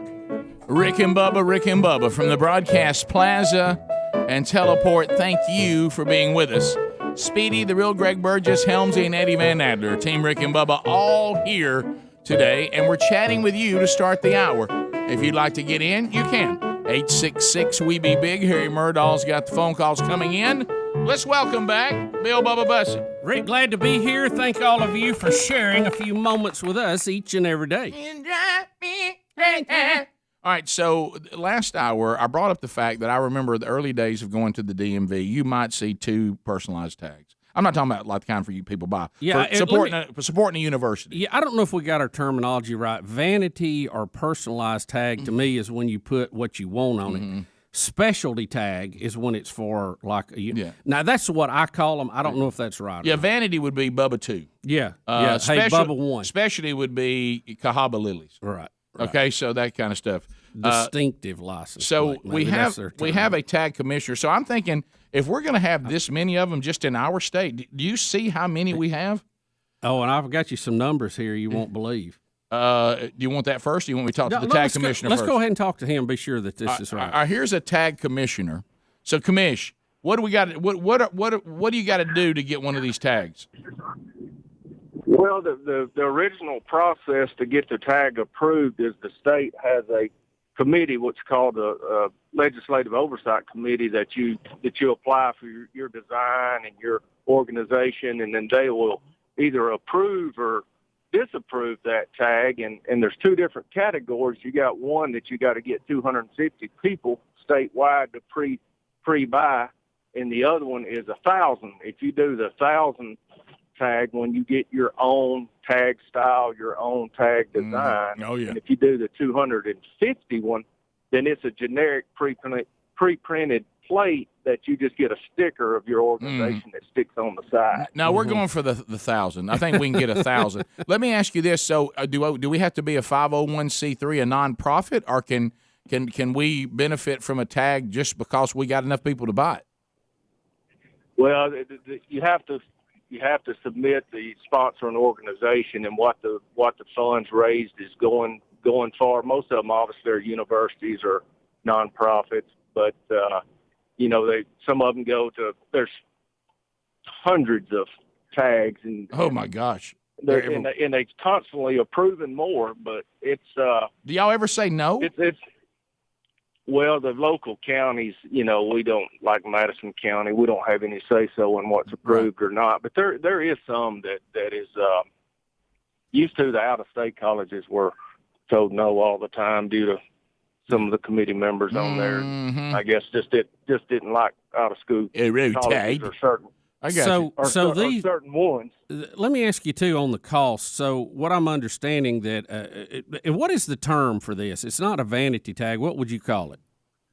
They're called specialty plates. Specialty. And the cost is usually $55 the first time, and you actually get the metal plate issued the first time, and then it's $50 each renewal above what normally played. And then the state gets $5 and the organization gets what, 45 or 40? The sponsoring organization usually gets 46.25 of the 50. So they get the biggest majority of it. Huh. I was just looking here in our state, the University of Alabama is the largest selling tag at 109,000.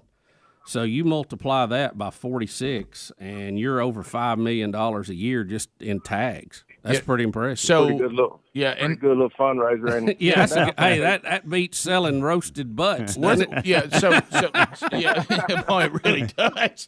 So, but I'm talking about. Let's say we go down, we say, hey, there's a Rick and Bubba tag. Why do they need a Rick and Bubba tag? So we don't know how this next contract's going to go. I mean, hey, we just need one. We just need one. So, and we have fans that would buy them. We may look into this.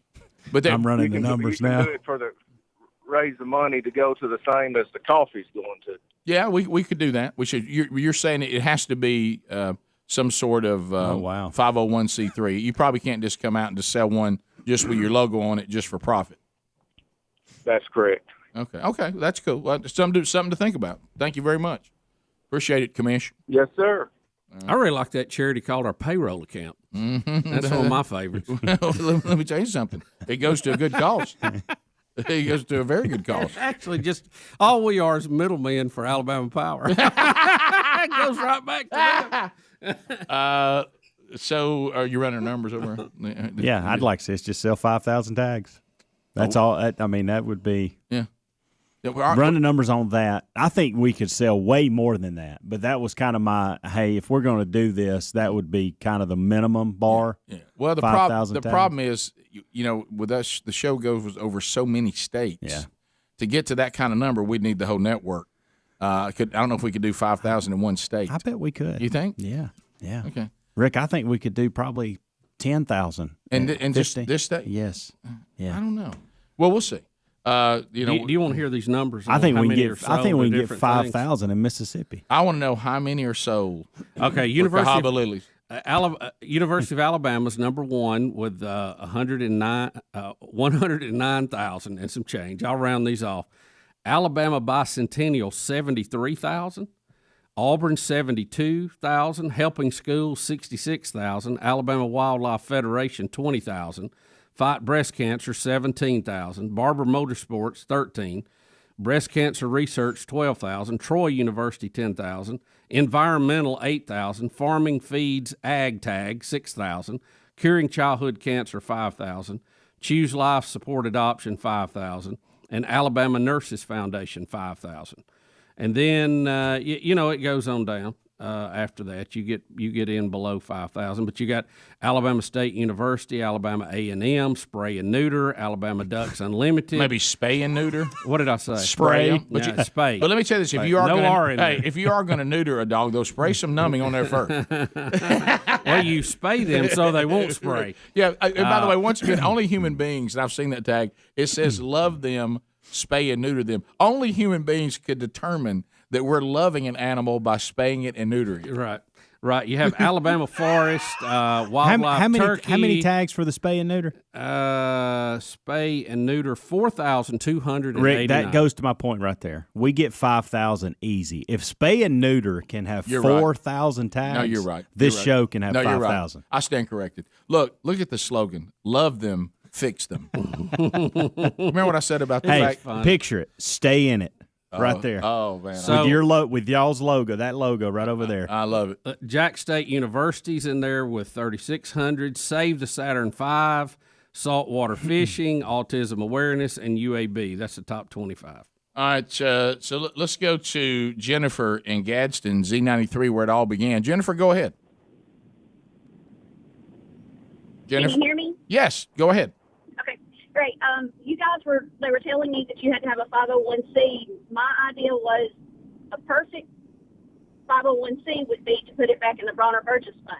Yeah, that's one of the things that were brought up, and that would be a way to go, and it would be apparently a really good fundraiser. Just have it say the Rick and Bubba, and then all the proceeds go to that. That definitely would work. That would be clean. Thank you for that, and I appreciate that very much. Let's go to Brad in Florida. Brad said he'd like to comment on why the mail is still slow. Brad, go ahead. Hey, so first, I just want to say that I moved down here in July from Indiana and found your guys' station and have been, I guess, addicted as we were using yesterday. Thank you. Ever since. Thank you. Also, Greg, don't ever change. You're fine. You remind me a lot of me, no matter what they say. So I used to work for the post office, and you guys have brought up, mail being delivered late. So the biggest problem that we had was the Amazon contract has quadrupled the amount of stuff that mail carriers have to deliver. So in the mornings you're in trying to sort your route of your letters, and then you may have 4 or 5 bins just full of packages. Sometimes some of the local carriers and even rural carriers have to go back to the post office because the vehicles that they're driving can't hold all the packages. So they're out 5, 6, 7 o'clock at night, where we used to be in at 2 or 3 in the afternoon. Yeah, I saw a mail carrier working on Sunday, and I said, "What in the world are you doing out here delivering on Sunday?" You know, she said, "Amazon." Yeah, it goes back. I mean, because the post office loses money traditionally too.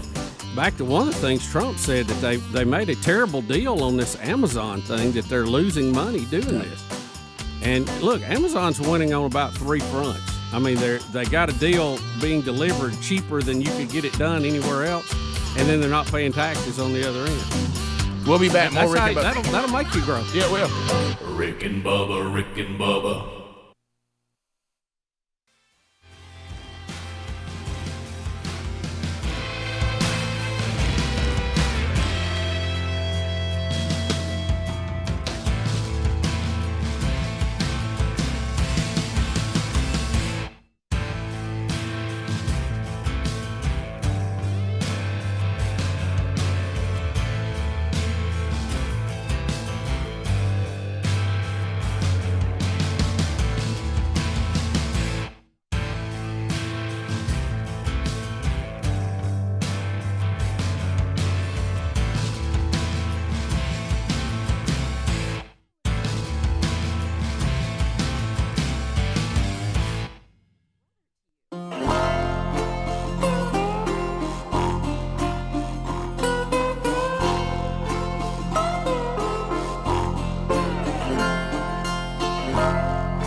21 minutes past the hour, the Rick and Bubba Show, 866 We Be Big. So as we make our way back, a couple of things you need to know about. O'Reilly Auto Parts, upcoming events this week. TheManChurch.com back on the road again after a week off to take a breather. And we got a lot of folks going out this week. Some of our speakers going in different directions. I will be Thursday night, First Baptist Church, Opelika. $5 ticket for that. Charles Billingsley will also be there in full concert. And looking forward to spending some time with Charles and all of the men that will be attending First Baptist Church, Opelika, one of the first churches to dial in on the men's discipleship strategy from themanchurch.com. And they've already entered into year number 2. And this will be their first man church, though, of this year. And I'll be there. Looking forward to speaking Thursday night. Get details at rickandbubba.com. Bubba, on Sunday night, back to where it all began. They're at Rainbow Presbyterian Church in Gadsden, Alabama. They're starting the men's discipleship strategy. They kick it off Sunday night. And I'm looking forward to being there with all of those men. That is not a ticketed event. You can come if you want to. And you can find all that information there at rickandbubba.com. And then next week, a lot of us will gather at the Kevin Derryberry Golf Classic, Timberline Golf Club in Calera, Alabama. That's just south of Birmingham on the 29th. So you can make a note of these coming up, and hopefully we'll see you out on the road. If you want to find details, they're all pretty unique. You need to go check the one you want to attend. Some are ticketed, some aren't.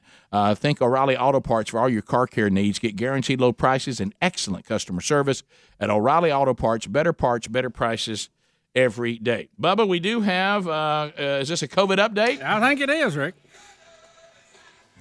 COVID update. Oh, Bubba. Trying to follow the science is difficult, especially, this was said so early on, too, and I can't remember. It was either a senator or a representative that said this early on, who was a former doctor, said once politics creeps into science, everything gets awkward. So in money and science. So Stanford. It's worse than awkward, Rick. Yeah. Stanford, I wouldn't say Stanford is some crazed conservative college, would you? Well, no. And this all kind of, came to the forefront when Steve Kortz, who is a former Trump campaign official, tweeted about a Stanford study about the risk associated with wearing face masks. Mm-hmm. Now, this has been a big topic, obviously, the last year with COVID, about how effective they are or not, and other issues that wearing a mask might cause. So Stanford has done a study on it, I'm told. I wasn't in the group that did it, so I'm going to trust that these reports are correct. Right. And Steve Kortz tweeted about it, but he was suspended. Big media, social media, took him down because they didn't like what he was saying. And basically, he had tweeted a report saying that Stanford had done this study and said that masks were absolutely useless in stopping the spread of COVID-19. Yeah, he put it was a peer-reviewed study done by Stanford University, and there is a link, and we'll get to Helms to put that in show notes today, and you can read it for yourself. And this is what he said: did you hear about the peer-reviewed study done by Stanford University that demonstrates beyond a reasonable doubt that face masks have absolutely zero chance of preventing the spread of COVID-19? And he's put in, you probably have not seen that. It was posted on the National Center for Biotechnological Information, which is a government website. And then he goes on to tell why it was a legitimate study. But he said you probably haven't seen it because instead of us being allowed to see all the information involving this pandemic, it's almost like we're only allowed to see what certain narratives want us to see. And you know what? We need to all think and look at both sides of it. I'm with you, Bubba. Do I think there's a common sense approach to mask? I do. But I go back to this, too. I do also think even those who wear masks, who work in the medical field, they don't walk around making them part of their lifestyle and wear masks all the time. And this thing of wearing masks while you're exerting yourself, we've had people come out that say you really shouldn't do that. Yeah. Now it's not designed for that. Now I will tell you this: I have friends of mine that work in the pharmaceutical world, and they've always kind of the mask thing. They've kind of did the like. They're more in line with this study, this peer review. They're like the idea that this mask is the end all, and this is the way it's being portrayed. And they all say it's something that makes you feel better. And so if that's okay, but as far as the science behind it actually stopping the spread of COVID-19, it's not near as effective as you're led to believe. But maybe not. But all I'm saying is if there's a study that says that, I need to see all the studies. Yeah, well, I think the bigger story here. It is the bigger story. Is that the social media tech giants, and you're only talking about 3 or 4 guys, are controlling the flow of information. Now, that's right. Keep in mind, we're supposed to have a free and open press, and the people who started this country, our forefathers, thought that was absolutely important to be a check and balance on the government. I don't think they ever thought that we would get to a point where the people controlling the media would have their own agenda and they would be dictating terms to everybody. Instead of covering what's happening, they are setting the agenda for what's happening. And they're doing that because they're taking away stories that does not fit their narrative, so we the people don't get to hear both sides of the argument and make our own decision. I mean, it's pretty straightforward, isn't it? And these guys in social media now have become, sadly, the way that most Americans get their information. And we've made jokes about it. There have been commercials about it. This stuff there's no telling what you're going to see. It's all kind of stuff. But I think their ability to kill these stories that come out, like the Hunter Biden laptop, like this, like that, like some of this study. The being negative about Black Lives Matter. Yeah. We've had people that have had their Twitter accounts and Facebook take it down. Yeah. Jason Whitlock and some other folks. So if you can't at least have a forum to express your opinion, how can people hear both sides of the argument and make their own decision? Look, there's no doubt. I'm a free market capitalist guy, but they are out of control and they are dictating terms. They're more important now than Congress is, and there needs to be something done to limit that. Well, just like they did with the Bell system, AT&T back eons ago, and it was really at the time it was a pain when they did all this breakup. But Rick, it brought in a new era of competition and of ingenuity because we didn't have all these features, the call waiting and all of that. So at that, looking back on that, I think it was actually a pretty good deal for us, the customer. I think what you're talking about is being a free market person. Right. We're free market people. We're not monopoly people. Right. And I had somebody say the other day, said, you know what? The big concern is look at all these big tech companies, and these are the richest people in the world, that they're going to start running the world. And I said, oh, no, that's already happening. Yeah, they're already running. That's not to come. Rick and Bubba, Rick and Bubba.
35 minutes past the hour, the Rick and Bubba Show, 866-WE-BE-BIG is our number.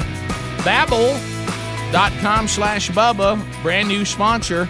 You want to learn a foreign language for whatever reason, but you don't really have time to try to go get some degree in it, but you'd still like to find out how to do it and maybe use phrases that people actually use in everyday life?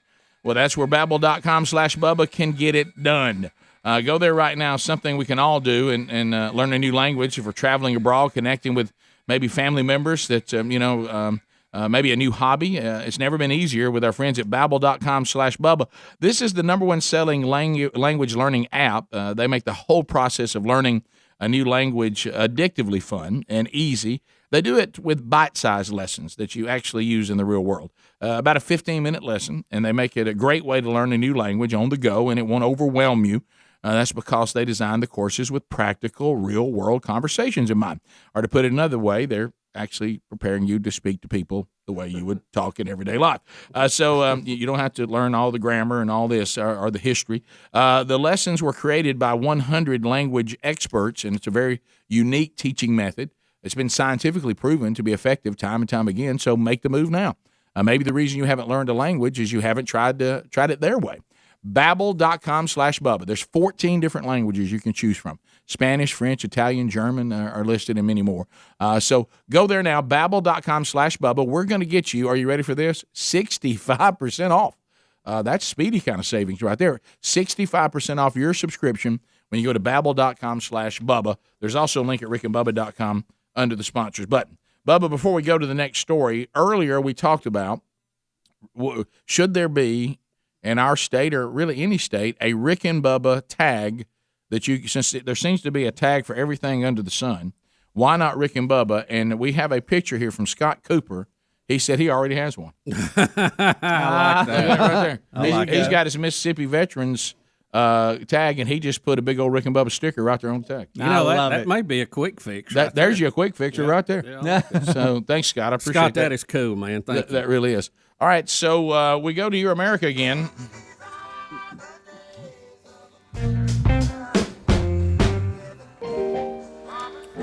Governor DeSantis, boy, in Florida, they got themselves a leader. Mm-hmm. And so we there's a couple of things we've got on DeSantis today. First of all, we're going to talk about what he's now got legislation together that is going to clearly define the difference between a protest and a riot. Yeah. And so he had a press conference yesterday where he kind of unpacked some of this. And I think we can get it in kind of in a nutshell way. So here we go.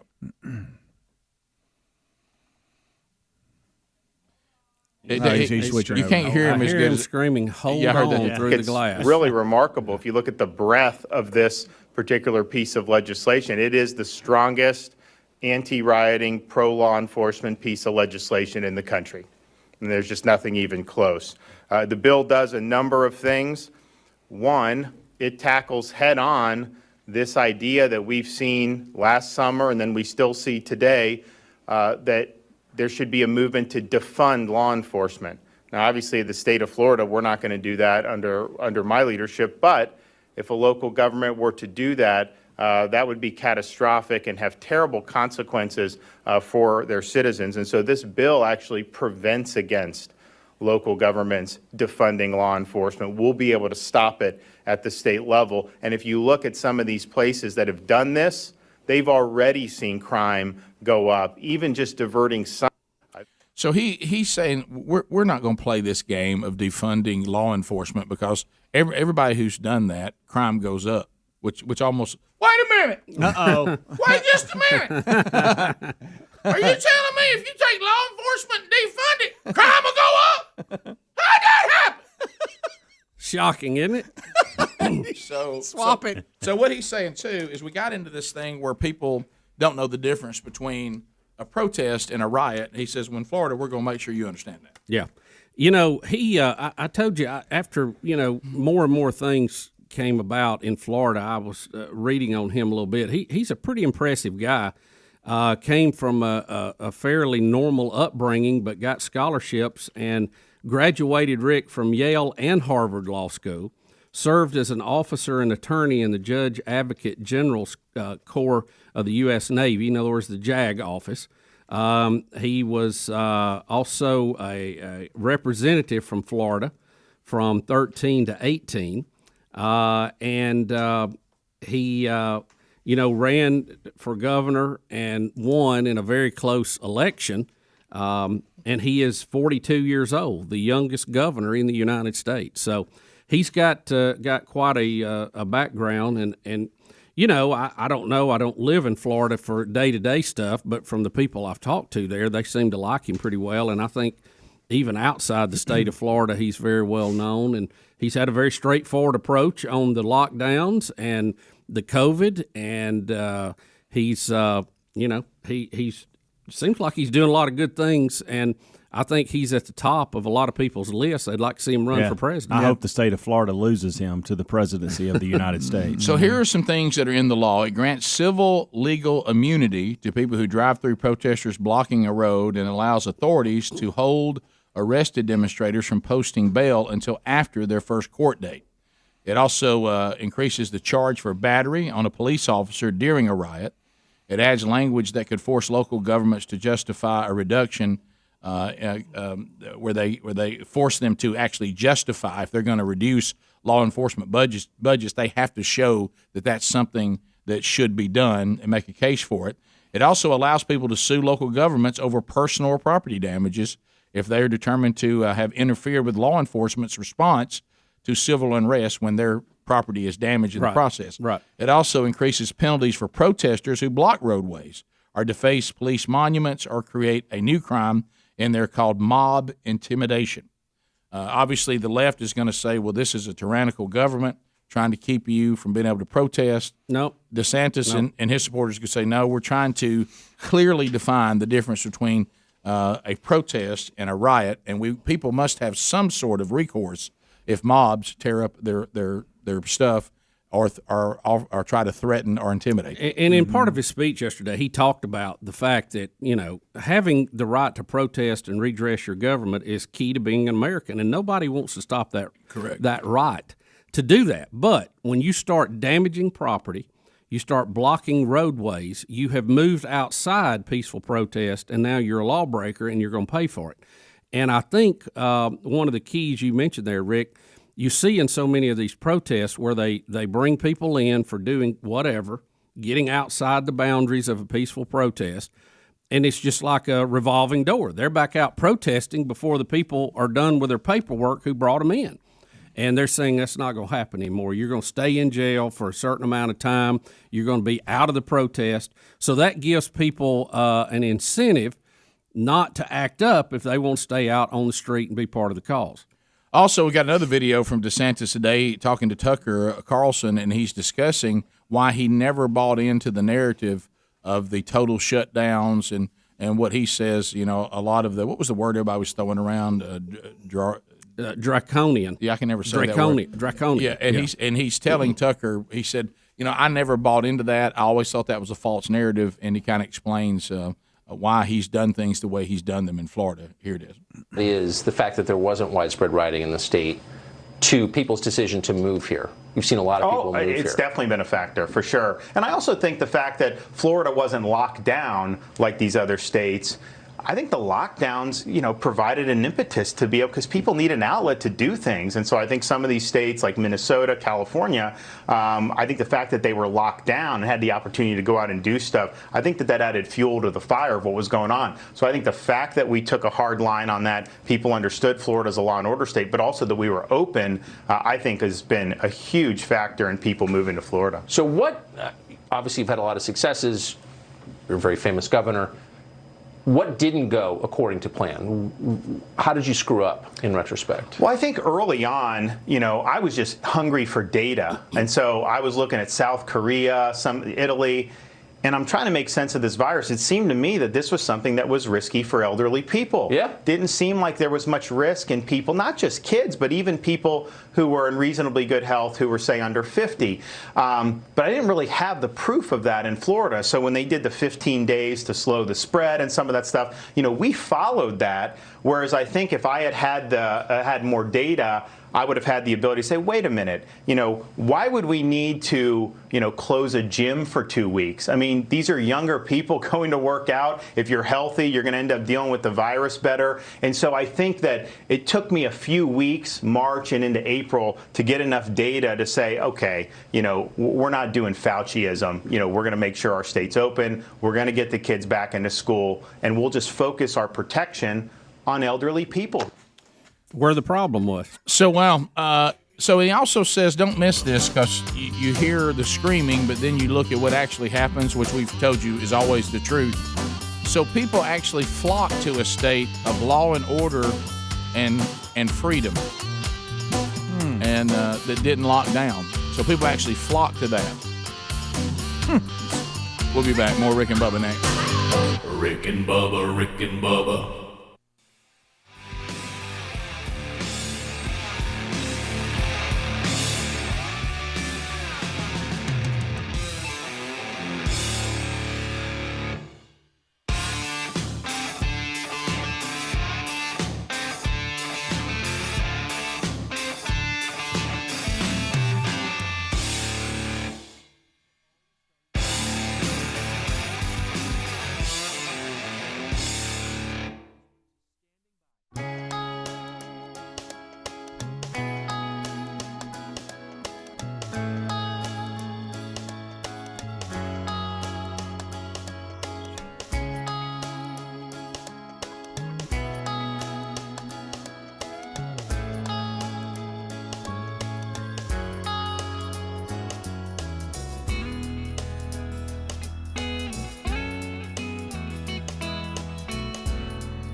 9 minutes to the top of the hour. Have you entered your mom into Fix Mama's Mouth yet? Yeah, another $15,000 dental makeover from Dudney is available again as Mother's Day approaches. Get your mom entered at the contest button at rickandbubba.com. Please follow the instructions. If you do not, then that entry will be thrown out. April 28th is your cutoff to get Mama entered and see if she can win. All right, so this is an ongoing story that we're following, and Bubba, now we have another one. And this is all this transgender female sports things. So the NCAA is now becoming this threatening force. We threaten if you put any limit on transgender athletics in female sports, we will punish you. The NCAA. And, I hate to keep applauding DeSantis, but he's already told him to have a Coke and a smile. Oh yeah, he's very strong in Florida on it, and said, look, the NCAA is not going to dictate how the people of Florida want to live and institute their policies. Now, we're glad to participate in their sports, but they're not going to tell us how to live. I mean, maybe you got this out of order. I like when he said you're an organization that's over college sports. You don't tell states what to do. Well, Oklahoma now says they're getting threatened by the NCAA. Their state house has advanced a bill that would prevent transgender athletes from competing in women's sports, and the NCAA is threatening them too. We won't do any of our events there. But the House is saying, look, it's called Senate Bill 2. It states athletic teams designated for females, women, or girls shall not be open to students of the male sex. Will not be open. Right. So now the NCAA, they said they're threatening. And here, Bubba, you have said this. I have said this. We've talked about this. The Republicans that are moving this through saying, look, we are simply leveling the playing field for our daughters and our granddaughters to participate in sports. They understand, because they have walking around sense, this is not a complicated issue. If you let biological males compete in female sports, they'll dominate. And here's Oklahoma saying look, if there are males out there biologically that have some sort of issue and they want to live their life as a female, that's their business. But we have to have some sort of level playing field for biological females in the sports world. And the NCAA, if they're not smart enough to see that, a lot of us states are smart enough to see it, and it's not going to happen here. And state after state's doing this. If the NCAA holds with their policy, we're going to end up with only about 4 or 5 states that they can have anything in. And but here's the thing: I think there is a disconnect. I think there's a lot of people out there who support this idea of trans folks, and some people who don't oppose it, and some people who are pro. And it has spilled over into this sports deal. Now, I would say that the sports issue is totally separate. No matter what you feel about the trans movement, pro, con, whatever, if it should be, shouldn't be, who's paying, is it a disease or is it a choice, and all that. We can argue about that. But I think the thing that everybody ought to agree on is, and for years, Rick, the left has pushed the Title IX narrative that has grown women's sports. Okay, I like what Title IX accomplished. I don't like the way it started, but we have produced now viable, happening female, girls, women's leagues, all the way from little league to professional. Okay, and I'm not talking about their success or financially, but it's there. And when we were growing up, that didn't exist for a lot of girls. Being that I have a daughter and I have a wife that has played sports, and I think it's great for girls to compete in sports, but they cannot compete against the physicality of a biological male, which is what a lot of the trans athletes are. So I'm not opposed to whatever you want to argue from a lifestyle standpoint, or if you need to have a third category and have a trans league. But I don't think you need to let the biological males come in and they will dominate women's sports and destroy that opportunity for girls. That's all we're saying. Really, I think we need to separate the argument politically away from the thing of the sports, because we have seen where this has already happened in some limited situations in Connecticut, and it happened in track and field and weightlifting, where once the biological males come over, they're just destroying the records that were already set by the females. And this is only going to happen more and more and more. It's going to be the men's league and the trans league. There won't be a girls' league. A few of the girls are going to do fine. It's at the top of their game. But for the large majority of them, they're going to be left behind. Well, only if they compete against a male who's not that great. Right. Well, that's what I'm saying. Yeah, you're stacking the deck against them instead of giving them the opportunity to compete and all the good things that come out of sports, the building of character, the exposing of character, the growth that comes in that physically and mentally. Well, the NCAA needs to hear from people, because, I mean, they're trying to say, like for Oklahoma, the Women's College World Series brings in between $22 million and $27 million annually. Right. And we've got an organization that is threatening Oklahoma that if they don't let biological males participate in women's sports, they're not going to allow that. See, this is this mob thing that we're running into. And the NCAA needs to hear loud and clear that to the points, all the points you made, I agree with every one of them. We're talking about sports here, and we're talking about common sense. And let me tell you what you can't be. You cannot be pro transgender athletes participating in women's sports and also be someone who fought for Title IX. I mean, you can't be. And this is the problem, just like you saw Stacey Abrams running business out of Georgia, now begging it to come back.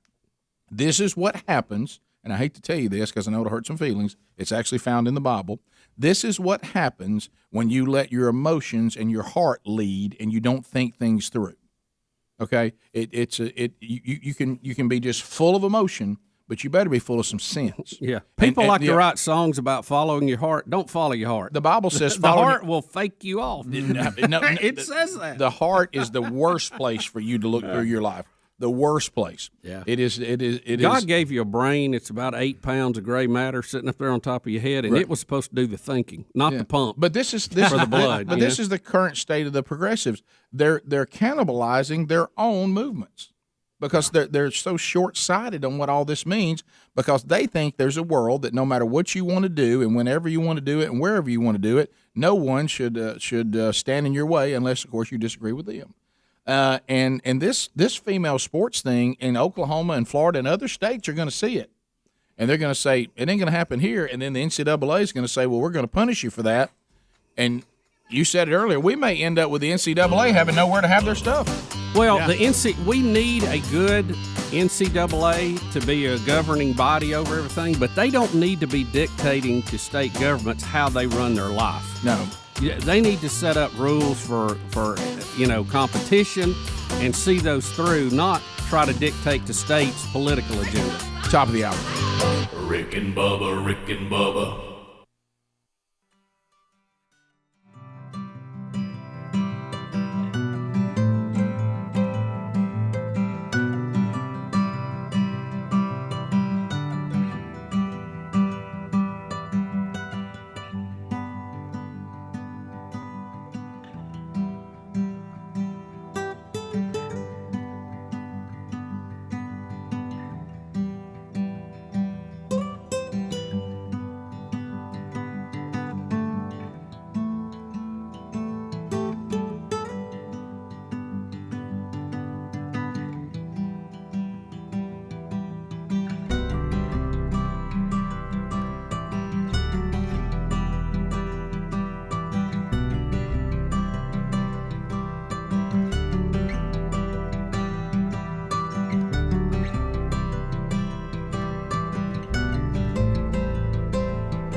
6 minutes past the hour from the broadcast plaza and teleport.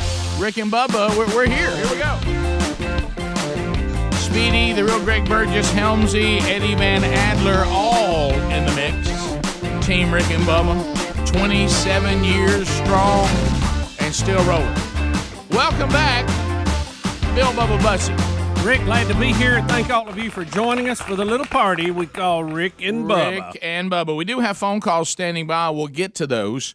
So we mentioned last hour, with DeSantis, everything going on there and talking about him, and many have begun to discuss, will he run for president? Will he be vying for the Republican nomination to be the Republican nominee in the next round?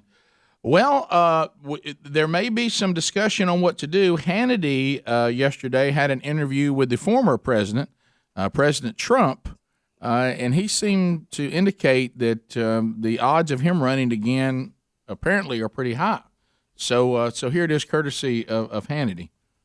Are you running again in 2024? What are the odds? If I were to First ask, of all, it's a long time. The odds. What are the odds? Look. The odds. I got tremendous numbers. Nobody's ever gotten the numbers I got. No sitting presidents come even close. There's more popularity now than there was the day before the election because they see how bad things are at the border. They see what's going on. They see that their guns are going to be gone, their Second Amendment, their taxes are going up, regulations are going through the roof, jobs are going to go out. What do you see? This is going to take a little while to show. But if they add all these regulations back, the jobs are going to be gone.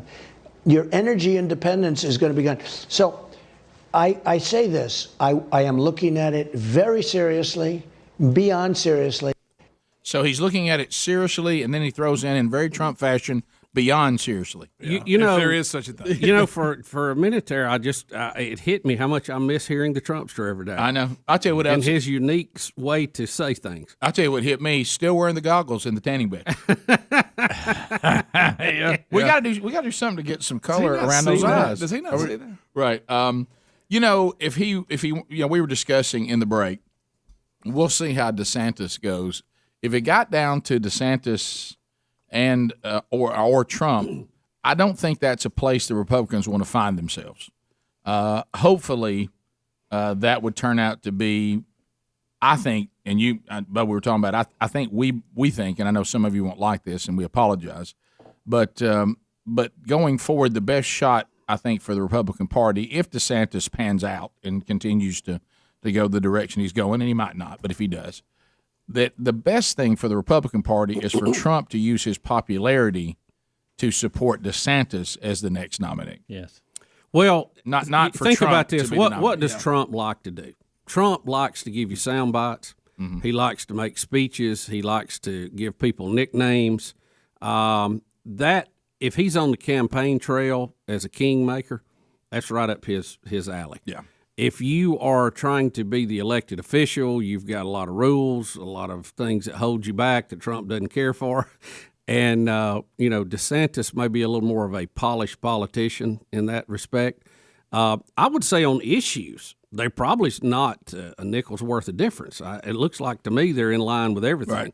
Right. I know they played golf together a couple of weeks ago, so I'm sure that conversation is taking place behind the scenes. So we'll see how that goes. DeSantis has to run for governor again in 22 during the midterm, and then the presidential election would be, as you heard, in 24. So it's it's shaping up to be interesting. DeSantis, I don't think would go against Trump if Trump wanted to run. And I'm just basing this on the past because he was going to run for Senate, and when Marco Rubio decided he would run for re-election, and it was questionable at a while, but when he was running for president, he decided not to run and go against him because they're friends and they support the same thing. So it'll be interesting to see how it plays out like normal, but DeSantis is 42. He's going to look good on camera. He's well-spoken. He knows when to be aggressive and when not to be. You saw with the 60 Minutes thing. So I don't know. It'll be interesting to see how it plays out. Florida, once again, is going to be very important in the presidential election. Yeah, and we'll see. But I just think the combination of Trump helping DeSantis win is better than Trump being the nominee again. What if you have him, the bulldozer, out there clearing land, and then DeSantis coming along very astute politically, making the points he needs to make? That's a pretty good operation. Because what you don't want is for DeSantis going against Trump, and they're both trying to get the nomination. I think that's the worst thing. I don't think you'll even see that. I think they're DeSantis is wise enough not to get into that. And like I say, he's 42. He's got time. Right, because you need Trump. If you look at it on the Joe Biden scale, he's got another 4 decades he could run. Yeah, if you that's funny. If you look at the the world that we are now living in, the influencer has their little tribe. Right. And if we could just get influencer Trump to point the tribe to DeSantis. Trump is more valuable as an influencer than he is as actually sitting at the desk, I think. Yeah, I think so too, and the reason why we know that is he just lost. In case everybody missed that, and I know. Well, that's Rick said that, not Bubba. Right, Save your email. Well, I'm talking about if things. Well, how about this? For us to even be in the situation, for there to be things that were questionable or whatever you believe how it happened, and that means it happened because it was in a position to happen. And I think DeSantis, as you already said, could handle himself and not be caught in the traps that they set for Trump. Right. I don't think he's as easily trapped in that kind of stuff. He's a more polished politician. I think you can say that. I mean, from his time being a lawyer and arguing court cases and governor. I mean, he's got as much experience being a political person, much more than Trump, really, even though it was a higher office. But here's the thing: I don't think it's gonna make any difference either way. In 2024, if Trump runs or not, because, like I say, DeSantis could be a real player in this for the next 25 years. So, well, here's what I think, and I don't want to have to go through this, but I've seen Americans in the past. We get emotional about things and we act a certain way, and then we have to live with the consequences of our emotion. Right. And then we're like, oh, my gosh, what did I do? Gas prices going up right now today. I must correct that. Yeah. I think by the time we get to 2024, I don't know who the nominee will be for the Republican Party, but he'll get a hard look by a lot of people. The country may be screaming uncle at that point. Because the way this place is going to look by the time we get to 2024, especially if the midterms don't turn around. Trump made a great point in that interview. We didn't have it on that clip, but he said they were talking about the border crisis. And it is a crisis, okay, no matter what you want to call it. And Trump said all Joe had to do was leave it alone. Right. Leave it alone. Right. But he had made all these promises to the far left. He thought he had to come in there day one and redo everything, and it's made for a big mess. And I think it's going to cost him votes. I tell you what he tried to do, Greg, be sharp. Of course he did. Had his pen out, was trying to be sharp with it. All right, we come back. We'll take your phone calls next. We're going to have to get a handle on these executive orders because they are out of control now for everybody, Republican and Democrat, because each president that goes in doubles up what the last one did. It's going to get to the point that between the big tech and the executive order, we don't even need a Congress. I know. You're right. Your phone calls are next. There's lines available. We'll be right back. Rick and Bubba, Rick and Bubba.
the gravy. We're back 20 minutes past the hour. Here we go. Largest number of people, shortest amount of time. Phone troll time, 30 seconds pop. 30 seconds will end the old phone call for you, but lines are available. Yeah. So if you get in line, we get it done pretty quick for you. Let's start with Dee Dee out of Illinois. Dee Dee, you got 30 seconds on Rick and Bubba. Go ahead. Well, I'm a holdover from last hour on this people in the sports, man or women. All they have, remember during the Cold War, we thought that Russians were sneaking men into women's stuff. All you have to do is do a cheek swab, and they'll tell you whether you're a male or a female. Yeah, you're correct. That's all it takes. But No matter how you dress. But that's not the world we live in anymore, Dee Dee. Sorry, people. No, I know it. Yeah, I never thought I'd live in a world like it is now either. No, none of us did, Dee Dee. Mike in New Jersey. Mikey, 30 seconds, buddy. Go ahead. What's going on, guys? Hey, how about this ticket? Trump runs for president. He's got DeSantis as his VP. If Trump wins, he does his 4 years and then hands it over to DeSantis. I'd just rather have DeSantis have 8. Yeah. The problem is and I'm getting in the real world here. Can Donald Trump get elected again? I think we're assuming that is a foregone conclusion. I'm not so sure it is. But I think Trump helping DeSantis get elected, or whoever the Republican nominee turns out to be, is better than Trump being the nominee again. Well, it poses some interesting possibilities, that's for sure. Trump's age is going to play into this at some point. Yeah, that too. So I thought President Trump did a great job as a president, and I thought his policies were fantastic. And if he could have got out of his own way, sometimes I don't think we would be in the situation we're in. But ultimately, maybe him having a presence. The age is one thing too. I mean, he's not a young man anymore. Right. Well, I think policy-wise, he was he may have been the best we've ever had. I mean, I put him right there with results. President Reagan, Ronaldo Magnus. Fairhope, we've got an anonymous call coming in. 30 seconds. Go ahead. Hey guys, y'all were talking about the bronies yesterday, I think it was, and I just want you to know I'm a brony, and I blame the show for it. Because one day I was at home watching YouTube, watching the wheel of meat spin, and it landed on Henry the horse, and all I could think was, "Wow, what a horse!" Oh, that's terrible. That's terrible. They pulled Henry into the brony. That's terrible. I'll be honest with you, this whole brony subculture, I had no idea. Let's keep it that way. Yeah. Andy Dothan, News Talk. Bubba, stay away from it. Yeah, I'm trust me. Yeah. News Talk 103.9. I like Bugs Bunny, but that's about it. Yeah, go ahead. Not in a weird way. No, in a funny way. Yeah. All right, so what's on your mind? Andy. Oh, good morning, guys. Fired up and glad to be on your program. Well, that's awesome. Thank you, sir. Yesterday, my best friend and I met in downtown Birmingham for a quick lunch, and as we were going in the restaurant, there was a man in a wheelchair out there. He wasn't speaking to anybody, and my best friend looked back at me, and he looked and smiled and said, "I have candy and gum." We snickered, and as we went by the man, all of a sudden that clear voice came on. "I sell candy and gum." We said, "There he is." All the way That's from an Dothan. Adler best of. That's right. There. All the way from Dothan. Got a little Adler nugget. That's on me. I play that a lot during the best of. It's one of your favorites. Yeah. How about that? See, come to the land of Rick and Bubba, and you'll see the things we discussed. Yep. Let's go to Union City, Tennessee. Carl standing by. Carl, 30 seconds. Go.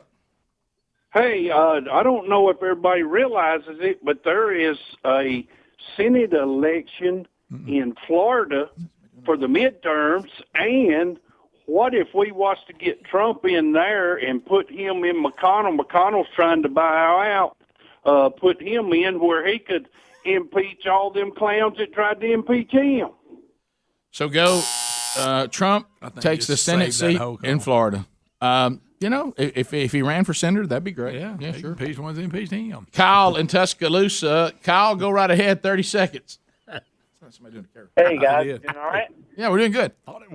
Cool. Hey, I just had a question. It's kind of off subject, but yesterday you was talking about the grilling accessories and stuff. What about the Wildwood fork? Are you guys going to do that? Yeah, we are. I got an update on that. It should be any day now. Any day now.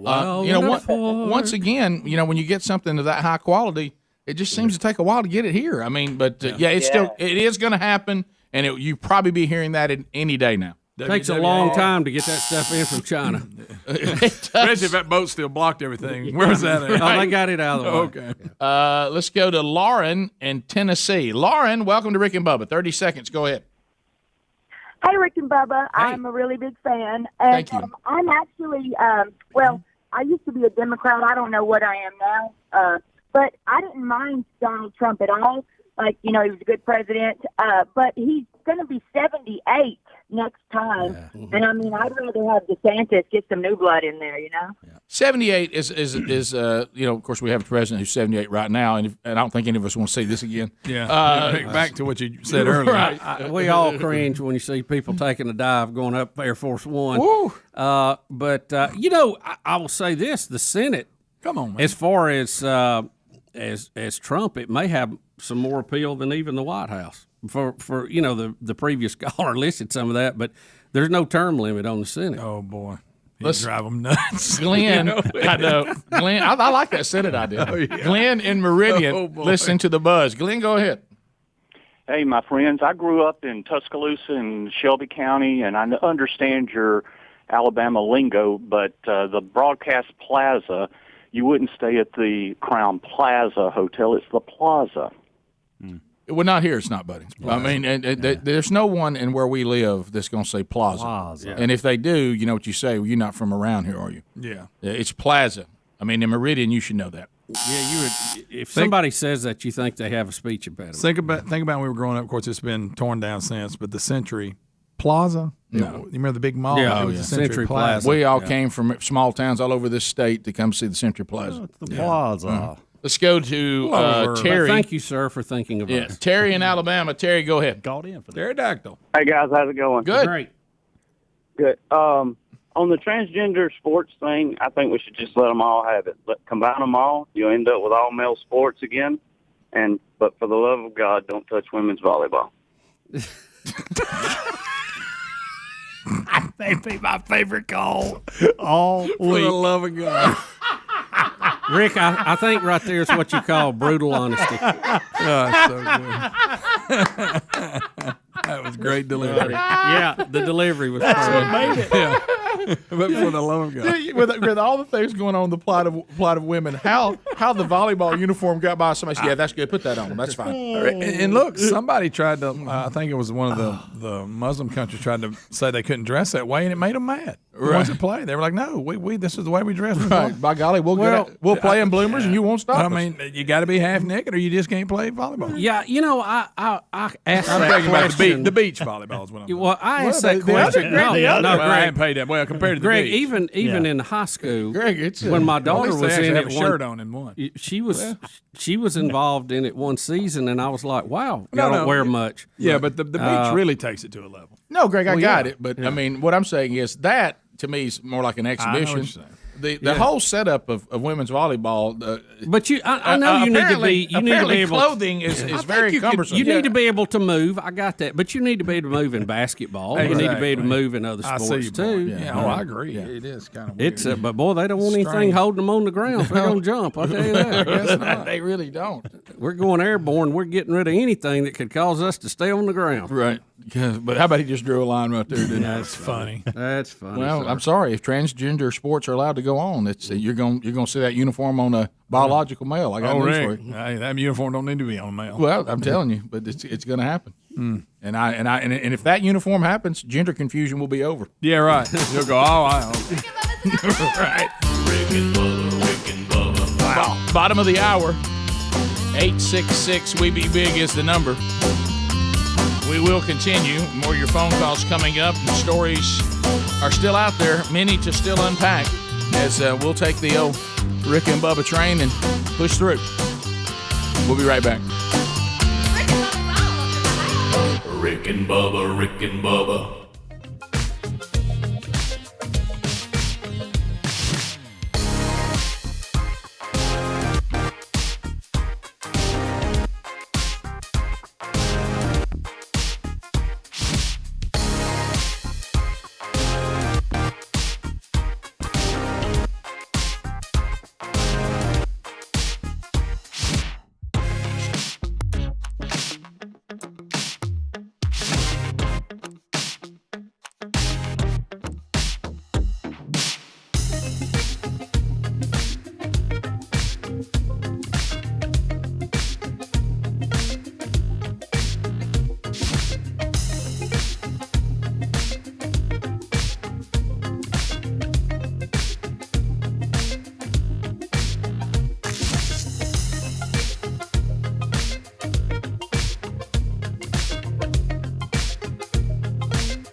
35 minutes now past the hour.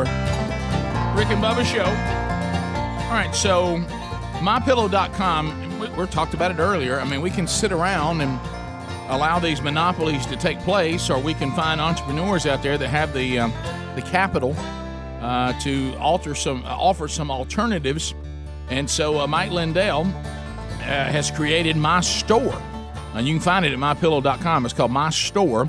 It's really the beginnings of an alternative to Amazon, where you can go and buy things from American companies and American-made products that just need to be brought to the market for us to consider, and he's using his platform to do that. So go to MyPillow.com. You'll see My Store. Delicious beach bark brittle. Really, really good. America's favorite new building toy called Lux Blocks. Gourmet poultry rubs from Madison Park Foods. Some great books to buy there. Also, we've got a Bionic wrench. Bubba, I can't believe you haven't bought the Bionic wrench yet. Now, is that what exactly is that? It's a Bionic wrench. What does that mean? It goes exactly? to town. I'm gonna have to get on there and check that out. Right Side Up Apparel. All these are made in America. Made America socks. You can find all this by going to the My Store link at MyPillow.com. And, of course, you can still get great deals on all the MyPillow products, too, using the promo code Bubba. You do that right there where it says radio listeners. There's also a link at rickandbubba.com under the sponsors button. Bubba, I know you're not allowed to say it. Walter Mondale has died.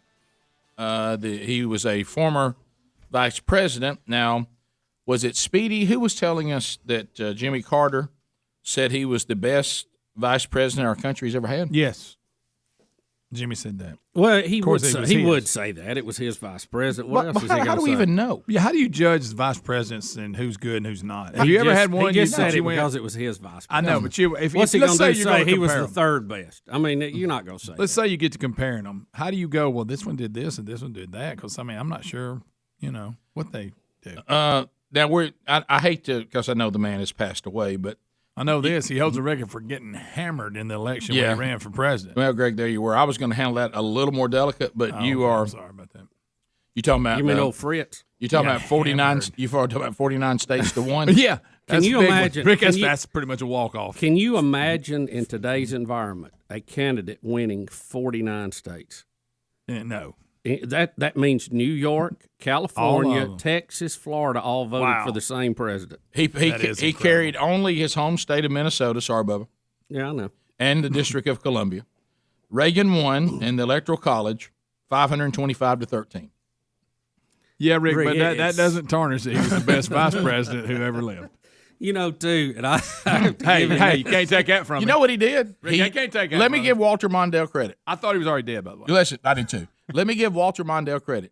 He united our country against him. Yeah, absolutely.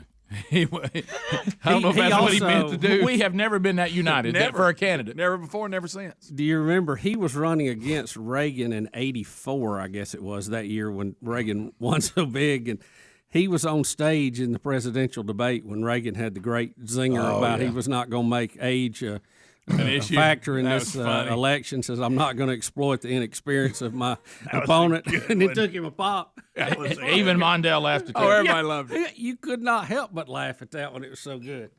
And then Reagan was trying not to bust a laugh. But, let's say you run for anything. But in this case, it's the president of the United States. And hardly anybody votes for you. I mean, not just, hey, I got beat. No, I mean, there's not many people at all in this country that wanted you to be president.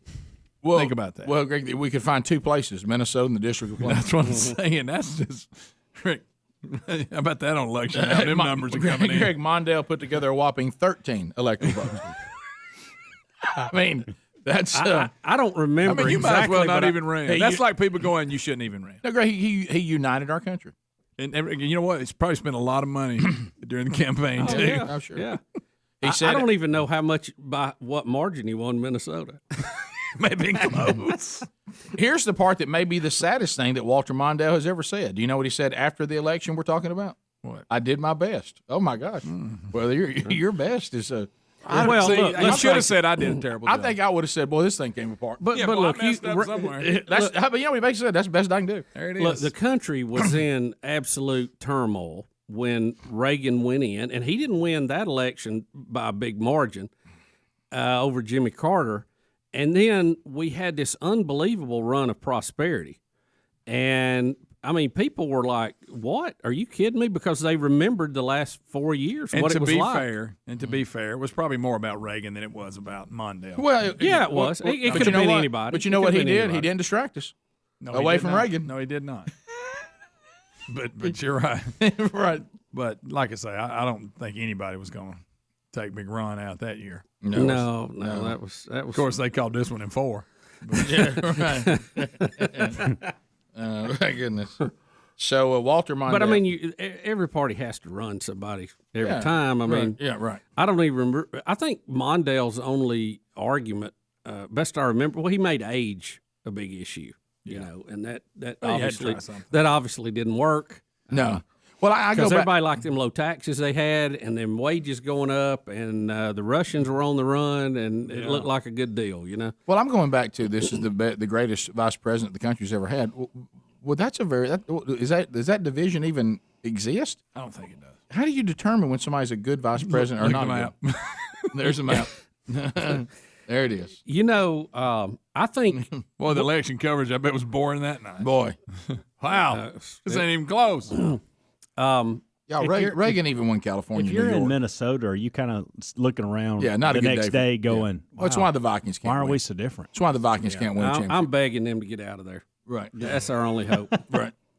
You need to take Go that- down to Iowa. Tried to somewhere. move in Birmingham one time. Because really, Bubba, you're not pulling for the state of Minnesota. gonna You're be a great deal. You're pulling for a uniform and a mascot. Yeah, Let's but just I move mean, it. I like the state. I just I You wish don't they like wasn't. Minnesota? I wish they wasn't so liberal. Right. You know. What do you like about I mean, they're Minnesota? really liberal.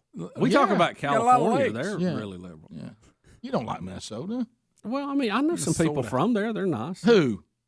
Well, I Who's don't wanna nice go from into all Minnesota? that. Name one nice person. I want to know I you don't know man. in Minnesota. I'll tell you. No, I'm just kidding. Bob's got a lot of people up there in Minnesota. Yeah, I don't want to call them He out. knew a Now, few, but they all died some- from snake bite. Some of their friends may not know they're from Minnesota. Don't want anybody to know. That's a good point. Craig said he thought all the people he knew in Minnesota died of a snake bite. Right time Bubba said he knew several people that died of snake bites. That's so good. Several people. Look, even Bubba knows that's good. Rick, they were all in Minnesota. I don't know what. I feel like this segment has got off track here a little bit. We're supposed to be making fun of Mondale, even though he died. Yeah. Leave me out of that. Okay? Greg, what if all of a sudden through this door walked the number of people that Bubba knew from Minnesota, and then followed by the number of people he knows that died of snake bites? What's Well, the now that's what's the a bigger story. What's the bigger number? Well, according to him, the snake bite. The word several. Rick, I know several people. We were like, several. I don't know that several people die of a snake bite in normal. Just Yeah, in the whole just as country. a whole. Right. I don't know several people that have been bitten by snakes. I period, know much several less people died that from haven't it. even seen a snake. Except at a zoo. Yeah, except in a zoo and in pictures. Look, Bubba's looking at the phone. Sure, that's a call. See what's on the old board here. It's terrible when you realize you've been somehow Walter Mondale's been moved and you've been replaced. If you'd kept your mouth We shut about said- Minnesota, you'd have been fine. We said Walter Mondale here a minute ago. We didn't say Well, you Bubba. know what? He's dead. All right, let him up. Rick, let him up. How old was he? I know these old liberals. 93. They live forever. Yeah, he was 93. Wow, ripe old age. Wally and the What? What? What in the world? Who was his running mate? Yeah. Who? Oh, wait. Wally and the Beaver. No. Wasn't it, what's her name? Yeah. It Geraldine was Ferraro. guys. Oh, okay. I get it. There was a show, Wally and the Beaver. No, I know Oh, that that, was but Leave I It to didn't know. Beaver. I didn't know. It was, Greg, but that's what they would say. You don't think What's Eddie now Haskell you would look say back- Wally and the Look, Beaver? now that you look back at it. I think it was Leave It to Beaver, wasn't it? It was. I just explained that. Yeah. I love that show. Ah, cut it out, Wally. If we don't take a poke at you. Quick, get me the business. Quick, give me the business, Wally. I love that show. Eddie Haskell, one of the greatest characters ever.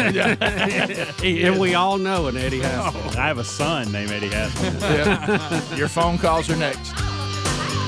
Rick and Bubba, Rick and Bubba.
10 minutes to the top of the hour. The Rick and Bubba Show. 866-WE-BE-BIG is our number.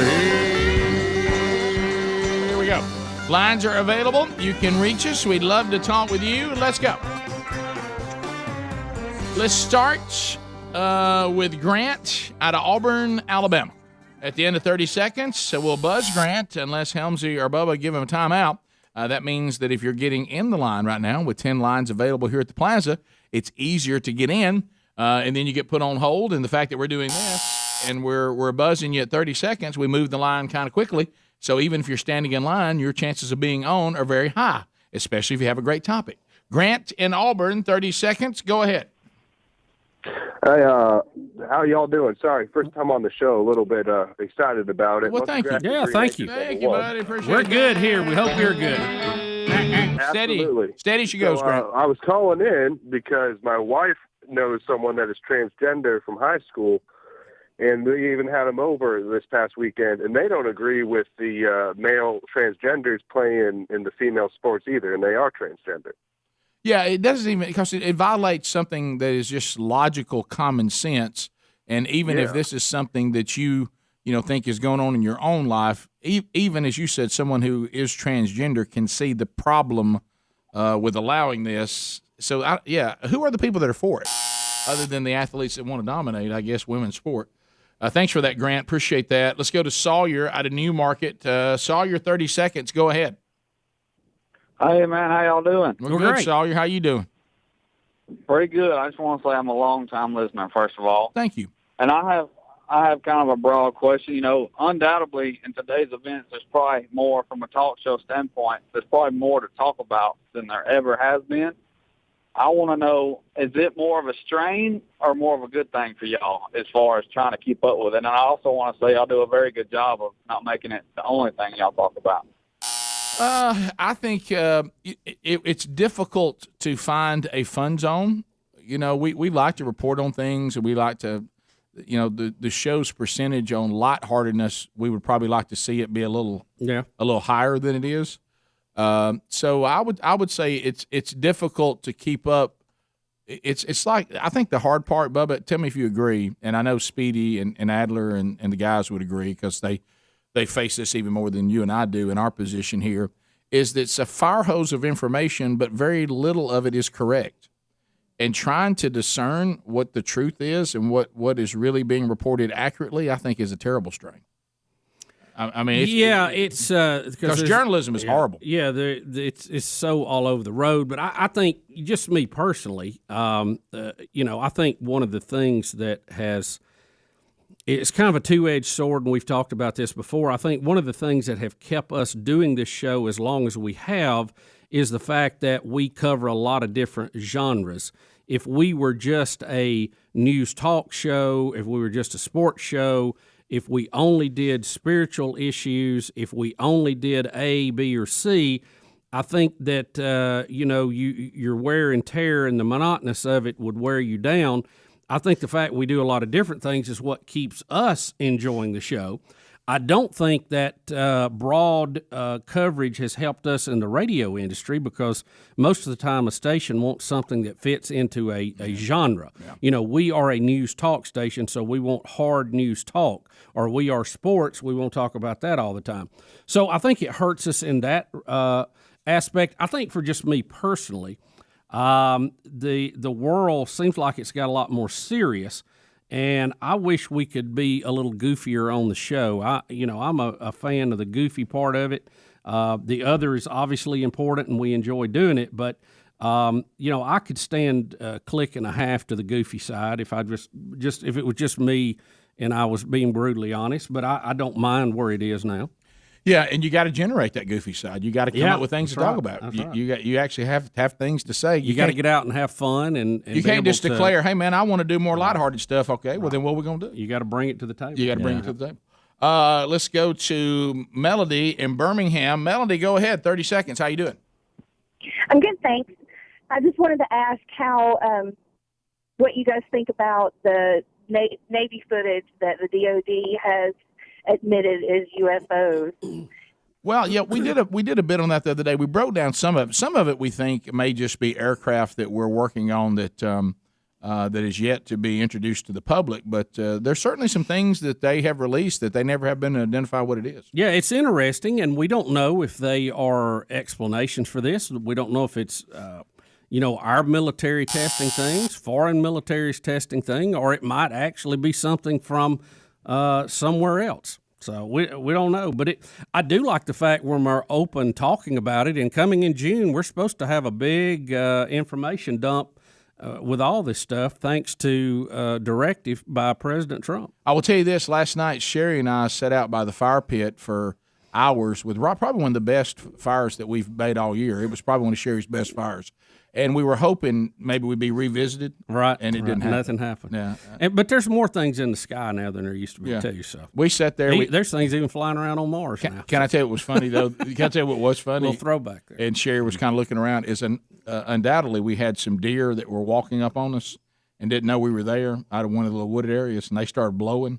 And like that, and Sherry's like, "What is that?" And I said, "That's them saying they see us sitting over here by the fire, and they're telling everybody." They're telling the other deer, "Hey, heads up."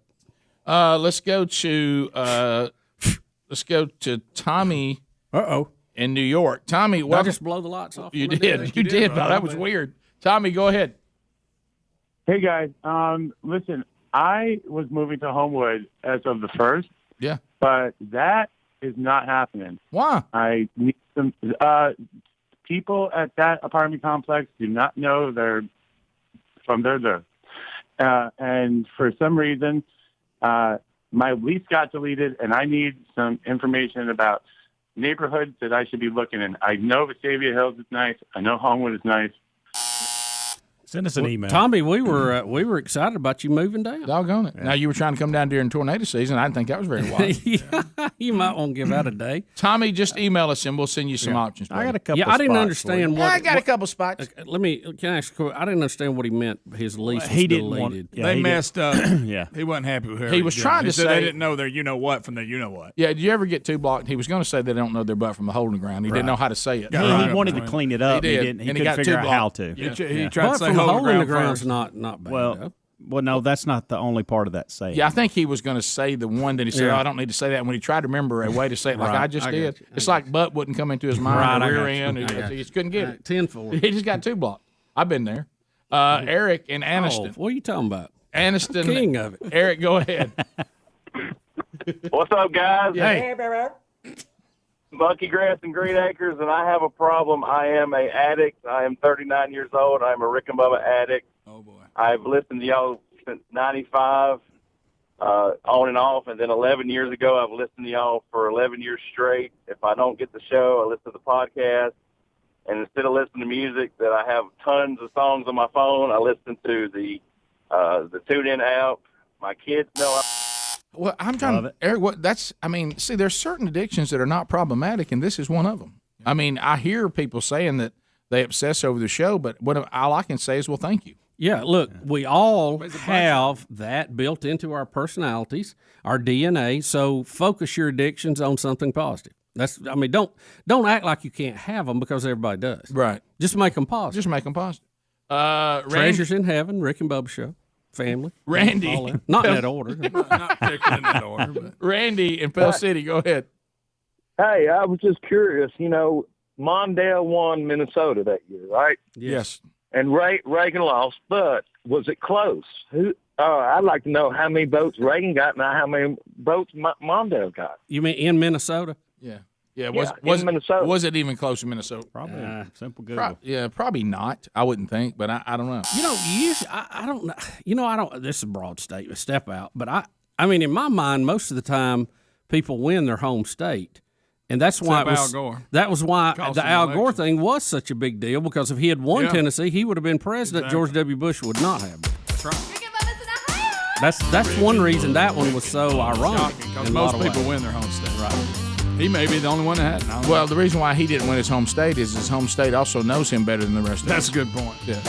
Top of the hour. If you're leaving us, remember the archives are available on the Rick and Bubba podcast channel. If you got more Rick and Bubba live, then stick around. We'll be right back.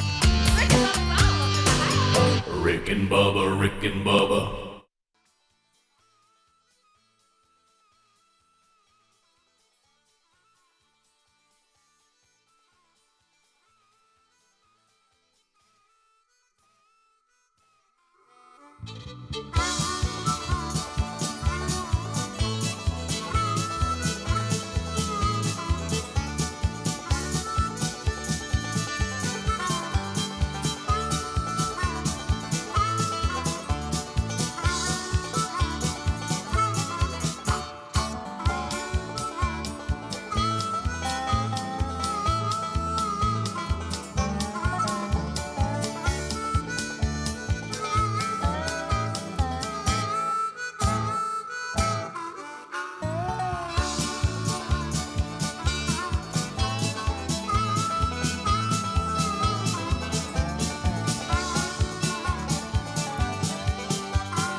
7 minutes past.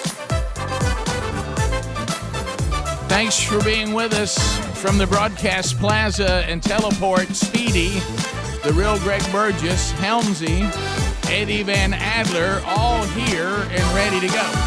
And we thank you for being with us. Much to do going forward on the program. Welcome back, Bill Bubba Bussy. Hey, Busby. Rick, glad to be here. Thank all of you for spending a little time with us, called The Rick and Bubba Show. All right, so you wanted to give a quick update. Last hour, if you're just joining us and you don't have a reference point, last hour, as the show was happening live, somebody asked us, we were reviewing the earthly death of Walter Mondale, and Mondale lost to 40, he won the District of Columbia and Minnesota, 13 electoral college votes, and I think Reagan had 513 or something. I don't remember, whatever it was. It was a blowout. 49 states went for Reagan, 1 for Mondale, and somebody asked, was the race in Minnesota even close? Rick, it was extremely close. As a matter of fact, we went back and looked at it. Get these numbers. Mondale won his home state 49.72% to Reagan's 49.54%. Wow. So there was over 1 million votes cast in Minnesota. Mondale won by 3,761 votes. It was that close. Now get this too. This is another little fact for you political junkies. There's 87 counties in Minnesota. Mondale only won 20 of them. Well, he won the metro area. The countryside overwhelmingly went for Reagan. And to that point, it is the only time in American history that one candidate has won the majority of county votes in every state. So Reagan won the table as far as the number of counties he carried, but not the actual popular vote, which turned into electoral votes. Well, it was definitely a wipeout in the electoral college. I think the popular vote, what was it, 60% to 40%, something like that. It was. I can't remember. And now I find myself wanting to know how he did in the District of Columbia. He probably lost that one pretty bad. Yeah, well, I would have thought he lost Minnesota worse than he did. That was shocking. That was close, and that's old Hubert Humphrey territory, you know. Well, it was a historic blowout, and from what you just said, I don't think we've ever had a presidential election that lopsided. Well, we think about the country now and divided and red state, blue state. It would be, could you imagine any election now where somebody carried 49 states? And then the one state that was in play was 49 some odd percent to 49 some odd percent. I mean, that's pretty much a walk, isn't it? Well, it was the country and mainly in agreement. All right, so are you following? You know, I don't know why we end up these things keep happening on Wheel of Fortune. You know, there's two game shows that I really there's always these Wheel of Fortune. Somebody has some issue with the puzzle, and now this thing where they're letting sports figures do Jeopardy, and Joe Buck's now going to be the next person to host Jeopardy. You know, and that's weird. Aaron Rodgers was hosting it for a while, but anyway, on the Wheel of Fortune, the story today is that Pat Sajak, and how long has he been doing that puzzle? I mean, forever. 74 years old. So. You know, he doesn't hit me as that old, does he? You? No, he's aged really well. Yeah, I guess I could too if all I had to do was work a few months out of the year and spin a wheel. It makes our job look like we're getting after it, doesn't it? Yeah, it does. So he only works a certain amount of the year. Gets them all done, and he's finished. Let me tell you something. You can take me all day long on that schedule. Think about that. So what is their work schedule? I mean, there's been documentaries about it. Some of them are different. Like 3 months out of the year. I think maybe they shoot them all in 3 months. For the whole year, I think. I don't know that for a fact. Wow. Well, here's what I do know: they shoot them all at one time, and then whatever's left, they have the rest of the year off. Now that I know. I don't know the number, and that's with all game shows. Because that's why some of them you do multiple things. Yeah, I see some of them. Some of the talk shows and things. I've read stories where they'll shoot like 1 week out of the month. You know, and then they come back next month and do. So. When you look at the ones that take on the multiples, and by the way, I meant to bring this up to y'all on this note, and we'll play this clip, but I meant to bring this up to y'all. I saw Ryan Seacrest up here on one of these screens. Was it yesterday? They did some kind of American Idol update. Man, he looks weird. What's happened to him? It's like it's falling apart for him like overnight or something. He doesn't look good. Okay. The pandemic has been good to him. He's been working with Kelly for a while. I mean, his face, and he looked weird. That's He didn't look high energy like he normally does. Listen to this. Well, he's had to get up early to do that That's show. what I'm wondering. Well, he's got a lot of shows, and he kept kind of a late night. And when you try to put those two together, it causes a problem. No, we've seen that. No. It's like comedians doing morning shows. That's tough. It says here they shoot 35 shows a year, and they stretch them out over 9 months. He said not exactly a grueling schedule. So for 9 months, they got to get 35 shows. Okay, so as long as they get it done inside those 9 months, so he can set it up any way they want to. Yeah, and you only got to do 35 shows. months. Yeah, and you only got to do 35 shows during 9 months. I got to tell you, I think I'd go ahead and say, I'll tell you what, 6 weeks, let's get this done now. I'd knock them out. All right, so undoubtedly Pat Sajak accidentally gave away the answer. And none of the contestants or a contestant didn't pick it up. Right. It's 1 minute long. You or him? Ad. All right, here we go. Ad. Let's have a look. Yikes. Do you ever wish you turned those letters? Well, I'd rather be standing here than there, frankly. Did you hear what you said? I did, right after I said it. I wonder how many people at home caught it, but in setting up the thing, there weren't many letters up there, and I said, I'd rather be here than there, quite frankly, which was the puzzle.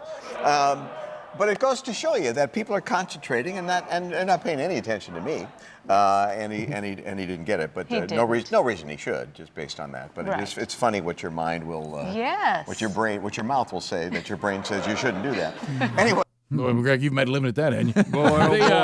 Tell you what. But so he said, quite frankly, and that was. I can't spell good enough to know that's what it was. Oh, I would have never even. Let's see if we would have caught it. Yikes. No. Well, I'd rather be standing here than there, frankly. Did you hear Oh, what well, you he said? kind of mumbled quite frankly. He did. He kind of laughed through it. Yeah. So yeah, that wasn't as clear as the story. Well, makes it as long as he's been doing this, and as many puzzles as they have done, it's amazing he hadn't done that more often. Oh, I know. Just out of the numbers. I know that we don't watch Jeopardy. Do you care at all that Joe Buck's going to do it now? I know they're rotating in a lot of people to Jeopardy. I don't really follow Jeopardy that close. I can't. It makes me feel stupid. But look, I'll tell you that I'll take it over Wheel of Fortune. Yeah, boy, I don't want to be in that situation. Well, it's a no-win. Yeah. But at least with Wheel of Fortune, you can talk out loud and kind of guess through it. But spelling games with Jeopardy, you either know it or you don't. Rick, the spelling bee, I just go ahead and sit down. Here's where I think that I may agree with Bubba on this. At least on Jeopardy, because they're all such incredible brainiacs. Yeah, they're incredible brainiacs. Crazy. Yeah, they don't do that silly shouting stuff that a lot of the shows do.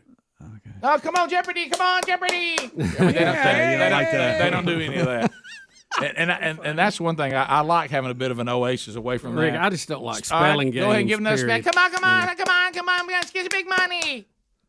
Yeah. Come on! I want outside the puzzle. I'm not a good speller, and I don't like spelling games. No, I don't either. No, I just almost gone into Orange Man Bad. Well, it's the same person. See, I much prefer Family Feud or something, because Steve's funny. He's real funny. Yeah, how Steve? I mean, look again. He's burning that candle, man. Woo. But here's what I don't get: is he still doing his radio show? I think so. Steve, if you're gonna drop one, drop that. I mean, that's that alarm clock. That's an early call, bro. I mean, he's got all this. Does he need that money? When we had him on the show, we asked him. He said he's got a lot of kids. I know, but if you got that much going on and they make that much money, if you're gonna drop one, you drop that before the sun comes up. But Rick, at one time, he was doing the radio show. He had that. He had what kids say the darndest thing. He was emceeing every pageant available. And see, it was finally too much. And then didn't he have a talk show too? Yeah. Daytime. How you do that? We'll be right back.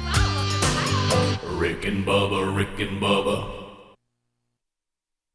Small businesses have always shown an incredible.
the gravy, please. Rick and Bubba, Rick and Bubba. Ooh, it brings me to my knees. Rick and Bubba, Rick and Bubba. 22 minutes past the hour, the Rick and Bubba Show. We're back. 866 We Be Big is our number. Thank you for being with us. Don't forget, coming up this Thursday, back out on the road with themanchurch.com, First Baptist Church, Opelika, Alabama, Charles Billingsley live in concert.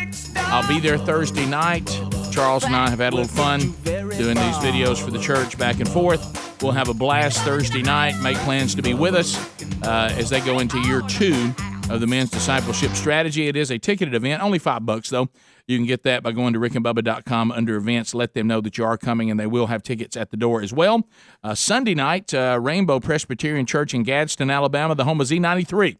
They'll be kicking off the men's discipleship strategy for the men of their church and community, and I'll be doing their first man church on Sunday night. It's not ticketed. Anybody can come. All those details can be found at the O'Reilly Auto Parts upcoming events. Think O'Reilly Auto Parts for all your car care needs. Get guaranteed low prices and excellent customer service at O'Reilly Auto Parts. Better parts, better prices every day. So, Bubba, let's admit, it made us very nervous when Alex Smith announced he would return to the NFL after his horrific, just make your skin crawl injury. Yeah, he had a real bad knee injury. Many of you remember that. It was ugly. He almost lost his leg over it. Mm-hmm. He got infected. And he made, I think, one of the most tremendous comebacks in NFL history to come back and actually play again with the Redskins. And but he has announced he is going to retire after 16 years in the NFL. And I'm glad he's getting out while he's still in one piece, you know? Yeah, And he had a great run. He had a lot of success at Kansas City too, so he's had a good run. It was very moving to see him get back, but it really made me uncomfortable because I was so worried that knee and leg was just not going to make it. I can't imagine what it would have been like to be his family and him go, I think I'm going to go back. And it was a great story, but I think it's almost like he had this awakening of, what am I doing? I'm 16 years in now. It'd be one thing if I was coming back and I was still pretty young. So he says, and I find this interesting because you don't know what to call the Redskins anymore. Mm-hmm. So here's his statement. So to everyone out there, whether you're a part of Niner Nation, the Chiefs Kingdom, or the Burgundy and Gold, you know what it's called. I thank you, and to all the men who I've had the privilege of standing with and playing alongside, thank you. I want to say thank you for believing in me, and thank you for helping me believe in myself. So, and the fact he was honored with Comeback Player of the Year in 2020 and was able to accomplish that, I think that's kind of what he was looking for. But 17 surgeries on one leg. I watched the stuff they had to do, and details on. Didn't they have to take different parts his skin grafts? His leg looks like a shark chewed it up. Yeah. They had to take all that out because he had bad infections, and it was just bad. And he was talking about when he came back, he's quoted in the article, says, 2 years ago I was stuck in a wheelchair staring down at my mangled leg, wondering if I would ever be able to walk again or play with the kids in the yard. Yeah. And he said, on a routine play, I almost lost everything, but football wouldn't let me give it up because, no, it's not just a game. It's not just what happens between those white lines on Sunday afternoon. It's about the challenges and commitment they require. Yep. It's about how hard and how far you have to push yourself.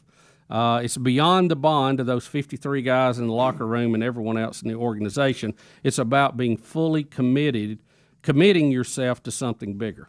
To add to the significance of the procedures and the surgeries, there's a documentary called Project 11, and that's what Greg's talking about. His wife actually had to make the decision. A doctor advised them to amputate his leg. Now, I want you to think about that a minute. And, what would you do? And she said, if it were me or if it were my husband, this is what I would do. And she was talking about amputating his leg. And she said, I just can't do that. They had to think about the significance of that and then making the decision to come back and play. And to Greg's point, shark bite does. His leg, it is amazing. It's rough, yeah, and that's the finished product. Yeah, yes, that's how it looks. Y'all want to see the injury? No. I got a GIF. I've got a GIF on loop if you guys want. I'm not looking. I'm looking. No, we don't want to see it. No. This is remembering his comeback, not the injury. I'm looking down. I think I'd rather look at Chaz Bono. Yeah. It's about. I just noticed something about myself. Yeah, I don't know about I that. kept screaming no with y'all, but I kept glimpsing Wanting to see up, if it wanting came to see. I'm it. not looking. No. That's weird, isn't it? It is. I don't see that or Joe Theismann, either one. Yes, play it or No. No. No. Let it rip. Let me just say this. New. How about new? How about new? Yeah, it's got a new. About new. Adler do. Can I look up? All right, so on a related note, Bubba, the greatest of all time, Tom Brady says, I'll be back ready for minicamp. Oh, yeah. Yeah, he had knee surgery. Yeah. What all did he have done? Do I y'all don't know? know. It couldn't have Just, been nothing major. They didn't act like it was major. It may have been just clean out some stuff. He's just you know. old man's. Yeah, arthritis. He had old man knee. It doesn't. How about new? About a knee. When you look, you can't find anything that tells you what was wrong with his knee. I know. I'll be honest with you. I really. They compared year, it to Alex Smith. Last year was shocking because the last time, I guess the last play I saw Tom Brady as a Patriot, he threw a pick six against the Titans to lose that game at home. Yeah, that was his last play as a Patriot. You know, I thought he's lost it. You know, he's lost a little velocity, not seeing the field. And man, he come back. I mean, that was just incredible. You got to give him props. And they've pretty much re-signed the whole team. So they ought to be. They're going to see if that same team can win it again. Yeah, tough in the NFL, but we'll see.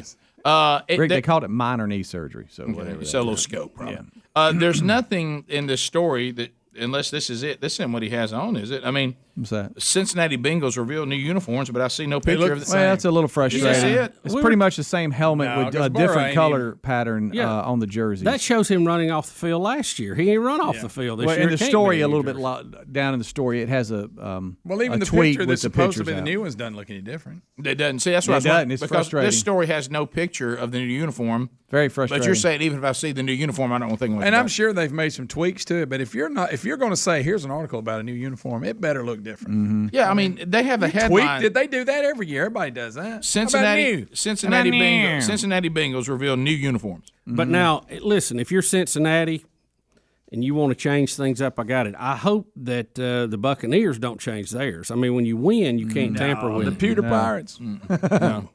How about Tampa Bay's got a good looking uniform? That is a good looking uniform. There we go. How about new? That's the new one. Okay, it's a little different on the sleeve. A little. It's not new Y'all, enough. that is so minor. I don't even know I would call that different. That's not new enough. You remember when they went to the tiger stripe helmet when we were kids? That was a major change. Yeah, it was. I remember I thought it was really ugly. Your phone calls are next at 866-WE-BE-BIG. Lines are available. Rick and Bubba, Rick and Bubba.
Go. 35 minutes past the hour. Are you ready? Bring it in here. Bring it in here. There's a line available for you. Come on. Here we come. 212. At the end of 30 seconds, the old buzzer sounds. Our time on the program comes to a close. Then we move to a different caller. But before we do, I do want to point you to simplysafebubba.com. How many more times have we got to talk about this Simply Safe Bubba system before you react? I mean, you got to react. Why do some people put this kind of stuff? I don't know. I mean, you know what it is? It's simple and it's safe. It is. It gets the job done. And let's face it, now more than ever, you want to have a security system that you can depend on. You want to have one that's efficient. You want to have one that that you don't get locked into some kind of contract that you think, well, can I ever get out of this? I mean, am I ever allowed to leave this contract? With a Simply Safe Bubba, you're not in a long-term contract. There are no hidden fees. There's no installation cost. You put it up yourself in less than an hour, and you get monitored 24/7 for $15 a month. I love that. And you no longer have, hey, there's a certain area in my house I don't feel good about. I feel like, but it's not just break-ins. Also, that you get, you can alert in case of a fire, emergency. You need EMTs, whatever you need. This system will do it. So get yours right now. Customize it exactly the way that you want. And if you go to simplysafebubba.com, we throw in a free security camera. There we go. Simplysafebubba.com. Go ahead and make that move today. To the phones we go. Let's go to Philip in Hickory, North Carolina. Hickory. Philip, welcome to Rick and Bubba from. Hey guys, how's it going? Hickory. Go ahead. Go ahead. Hey guys, so my name's Philip Reap, and I'm actually some relation to John Reap. Are you really? On the line. Well, how about that? Yes, Nervous. We love John. My Reaps are from Hickory, but hey, I was just calling in. I was listening to the show from yesterday. I listen on the podcast, I always listen the day after to obviously the day before. So I'm just getting to the part about the Flanagan guy being the super fan or whatever. But I was telling Mr. Murdahl that I actually will sit in my office. I have an office in my house. I'm a contractor, and some days I'll sit in my office and come up with just stupid stuff that I have to do just so I can sit and catch up with the show. So you invent work. You say, well, I got to stay in my office. I got. I love it. I get so much paperwork done. Man, it's great. Hey, let me ask you this. You guys. Thank you. Well, let me ask you this. So, what time of day do you normally pick to say, all right, this is the area of time I usually like to listen? Because if you're a podcast listener, you can really hear it anytime you want to. So, what do you choose? Yeah. So I typically listen on my way to job sites in the mornings. Okay. I'll pick up with the Good Time Gang, which no offense to Rick and Bubba, but the Good Time Gang, that first hour is really my favorite part of the show because I get to listen to the guys that don't always get to talk a lot on the show. No offense. Yeah, and then usually by the time that hour's over, you realize why they're monitored for the rest of the show. Absolutely. And that's it for y'all. Pretty much. Well, and that'll do it. I've actually only been listening to you guys for about 6 months. What? And the way I didn't even know the show existed until about 6 months ago. And I started teaching the men's Sunday school at our church. Yeah. And I was doing a Bible study on James. And needless to say, your Bible study on James got stolen and used for like 3 weeks of Sunday school. Well, I stole. Hey, look, I stole it from James out of the Bible. He didn't mind either. But I love your Bible study content. I don't always get to listen to it on Wednesdays or anything, but I do fill in, and I try my best to listen to everything. I could probably listen to the Rick and Bubba University podcast a little bit more, but. Well, so you came. guys just have great content. You came through the show just by grabbing the content on the study of James. That took you to the show. That took you to the kickoff hour. Now that's got you on the whole thing. Yeah, that's good. I'm a Rick and Bubba. That's how it works. Well, thank you, man. I appreciate that very much. I told my wife, we just bought a new grill. I told my wife I want a spatula. There you go. Hey, you got to get it right now. RickandBubba.com. Click on store. That's a good spatula, too. It ain't one of them flimsy. Thanks, buddy. Thank you, man. Love you, too, man. Thanks for that. Let's continue. Todd. Yeah, Ted. Hey, Ted. Yeah, I'm going to get up and Ted. In Missouri. Todd, go ahead. So I'm a lifelong Cardinal fan, being from Missouri, and my dad used to really get irked by Joe Buck and his popularity, and he used to always say that if it wasn't for his dad, the only way the Cardinals would have let him in Busch Stadium is to sell beer and popcorn. Not a Joe Buck fan. So is your dad still living?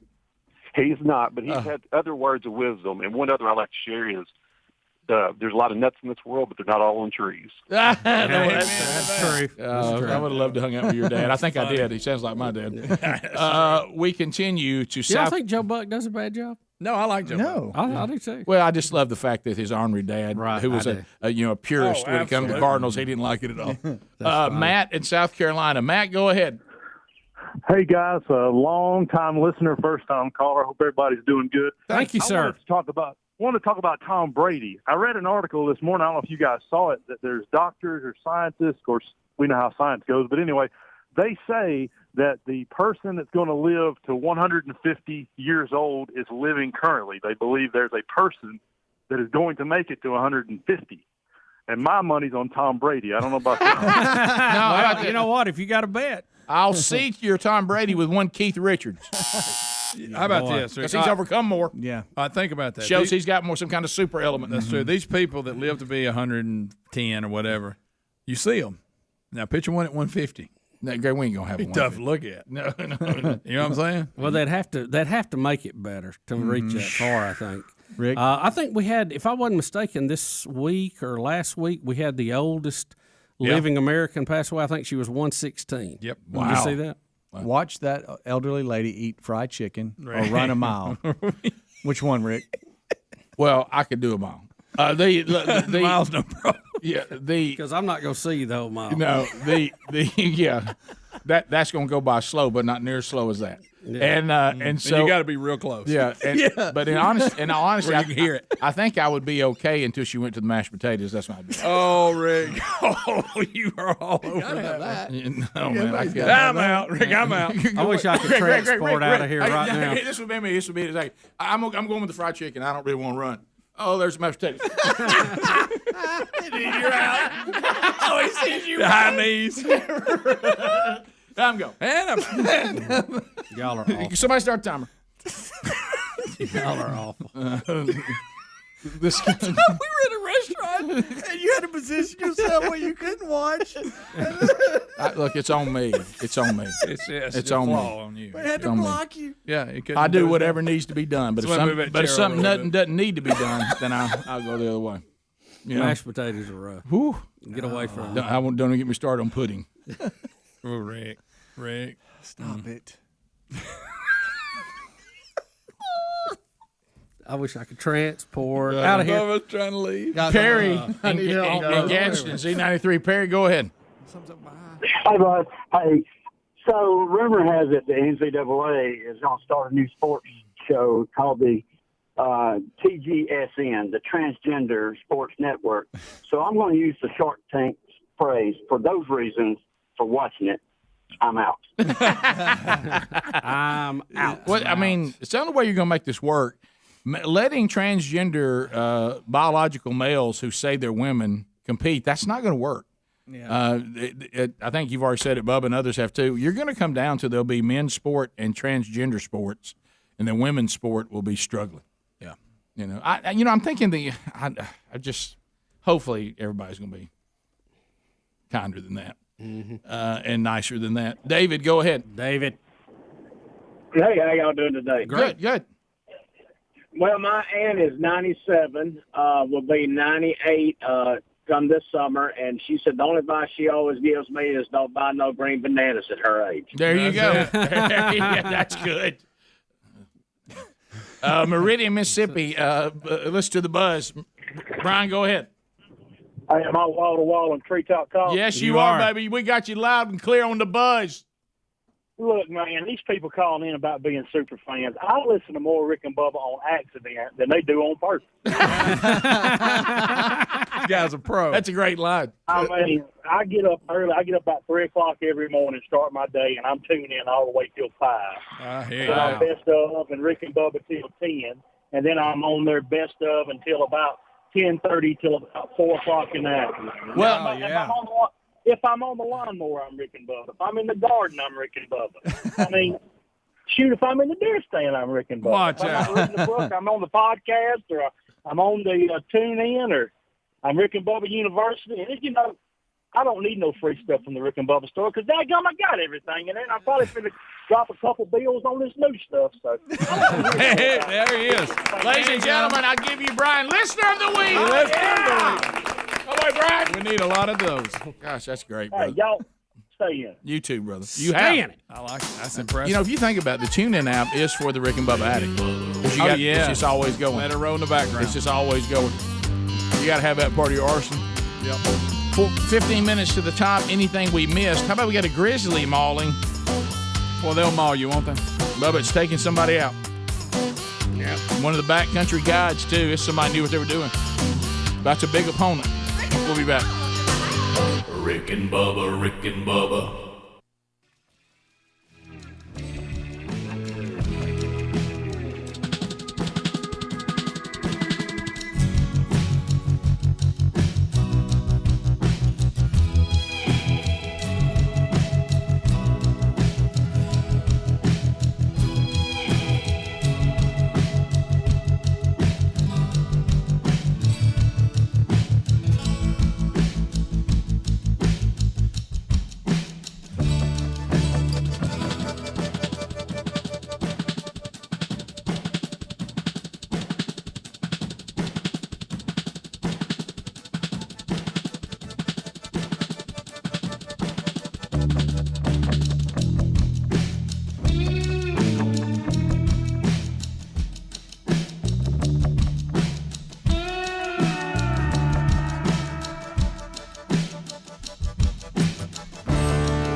9 minutes to the top of the hour. Rick and Bubba Show, headlines that we missed and have not covered. Bubba, you do not like the headline, Grizzly Mauling. Oh, Rick. And if a big grizzly gets you, it is a mauling. Rick, a Montana backcountry guide has died after he was mauled by a large grizzly bear that was probably defending a nearby moose carcass just outside Yellowstone National Park, according to officials. Leave him alone. The moose is theirs. His name is Charles Carl Mock, 40, who lived in the park gateway community of West Yellowstone. He died Saturday, 2 days after he was attacked while fishing alone in a forested area along the Madison River several miles north of West Yellowstone. Oh, he's just out there fishing. Ain't even trying to cause trouble. The male bear was later shot and killed when it charged wildlife workers investigating the attack. How about when you go out there and you're investigating the attack and he comes after you? The moose carcass was found about 50 yards from the site of the attack, according to Montana Fish and Wildlife. I mean, you can't even fish in Yellowstone. You won't get near that moose. No, and that's the problem. See, I'm very intrigued with Yellowstone and Montana, and I had a chance to even go this spring, but it didn't work out, and we're doing something else. But there is no perfect scenario. I mean, you go to this beautiful place, and people tell me it is one of the most beautiful places that you can ever see. Okay, and I'm for that. But, I mean, you got to deal with grizzlies. I mean, there's just no place you go where you go, I'll tell you right here, you got everything. There's no issue. How about the guy as a backcountry guide? Yeah. And, I don't know, does that mean you think he thought he knew the area too well and he wasn't properly armed for this? It says the man suffered significant scalp and facial wounds. Hello. Although he managed to call 911 after the attack and was found by searchers who were looking for him for 50 minutes. Oh, man. Yeah. Big bear. Rick, have you seen Yellowstone on Smithsonian Channel? It was I tried to watch it. Oh, on the Smithsonian. No, I'm not talking about that's Not Paramount. the The series. the Oh, no. series is on. I'm talking No. about just Ariel Smith, like Ariel Yellowstone. Yeah, or whatever it's I have called. seen that. Yeah. That's pretty That's cool. fantastic. How about Yeah. the wolf packs? Yeah, it's true. There's a lot of problems out there. But I mean, I had someone just tell me recently, said they went there and said it's one of the most beautiful things they've ever seen.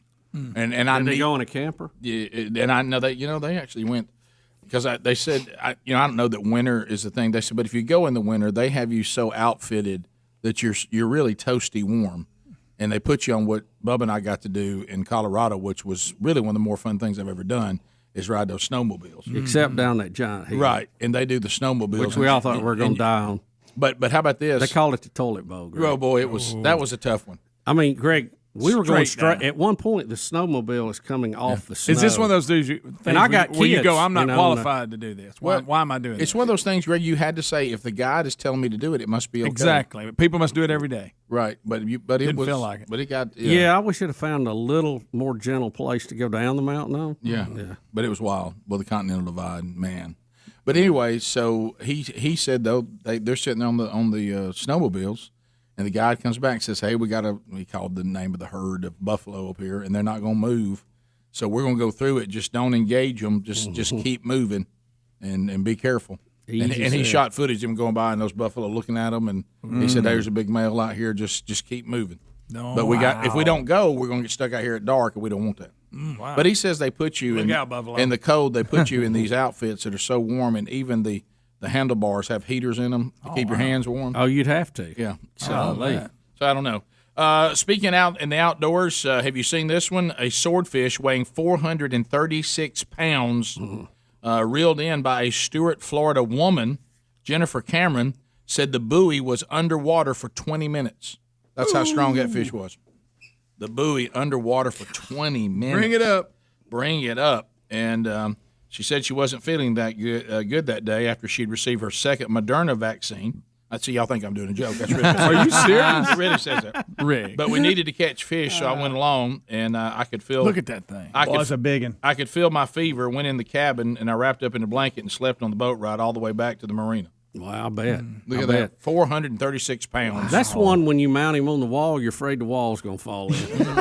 You need to find it, get a stud finder out there. Yeah. Well, you're going to have to reinforce Well, that. you can't just hang that one anyway. No. Awkward moment for the Black Lives Matter protesters.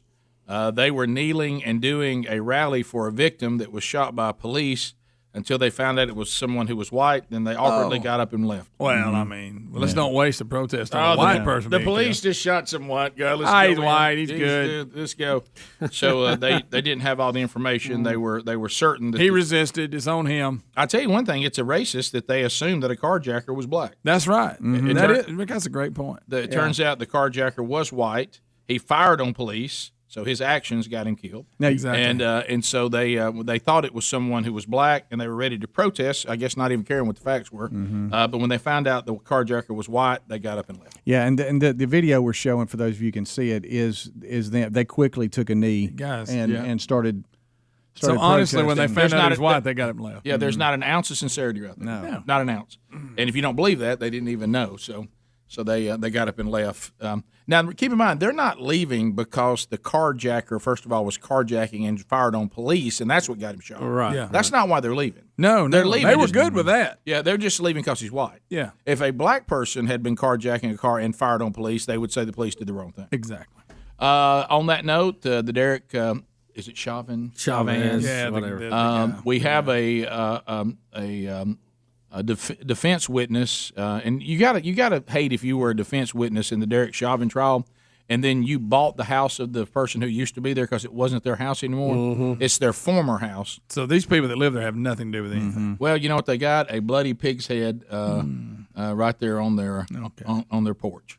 Their home was vandalized with a pig's head and blood smears because they thought the defense witness in the Derek Chauvin trial still lived there, and they didn't. Well, and again, see, they've given another grounds for an appeal process or a dismissal because they can claim witness intimidation. Yep. So, they probably tried to get it moved to begin with and wasn't allowed to. So now they'll go back on appeal and say, see, this should have been moved. Well, you mentioned it earlier in the program. They're now saying that Maxine Waters also may have given them grounds for a mistrial. Yes, she is. She's going to be in a little bit of trouble, I think, at Congress too, for trying to incite violence in all of this. And well, she's done this before and gotten away with it. And think about this too. has. She's not even in her home state. She's in Minnesota protesting. And the judge even said yesterday that her comments are going to be grounds for an appeal. Well, Pelosi was asked yesterday about it, and she said she didn't do anything wrong. Well, did y'all see where she requested police protection while she was there? Oh, yeah. She in and out. In and out. I need security there and out. But the the thing is, I mean, in both of these cases, they're hurting their own cause by doing this. Which if you just let the system work, and I think you're gonna get what you want, but you're not helping the process. No, and so the judge said, as Bubba mentioned earlier, and we're talking about it again, that the Maxine Waters comments about inciting violence may have given the defense grounds for an appeal. So who would have thought, once again, that the emotional worldview wouldn't think things through? Thanks for being with us. Rick and Bubba, Rick and Bubba. Hey, thank you for watching Rick and Bubba live on our YouTube channel. We're here live every Monday through Friday. Be sure to subscribe and hit the little bell for notifications. Rick and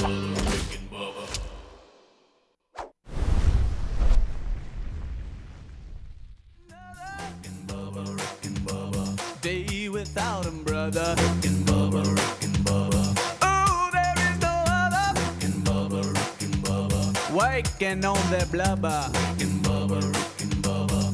Gonna be a big star. Rick and Bubba, Rick and Bubba. Fat will get you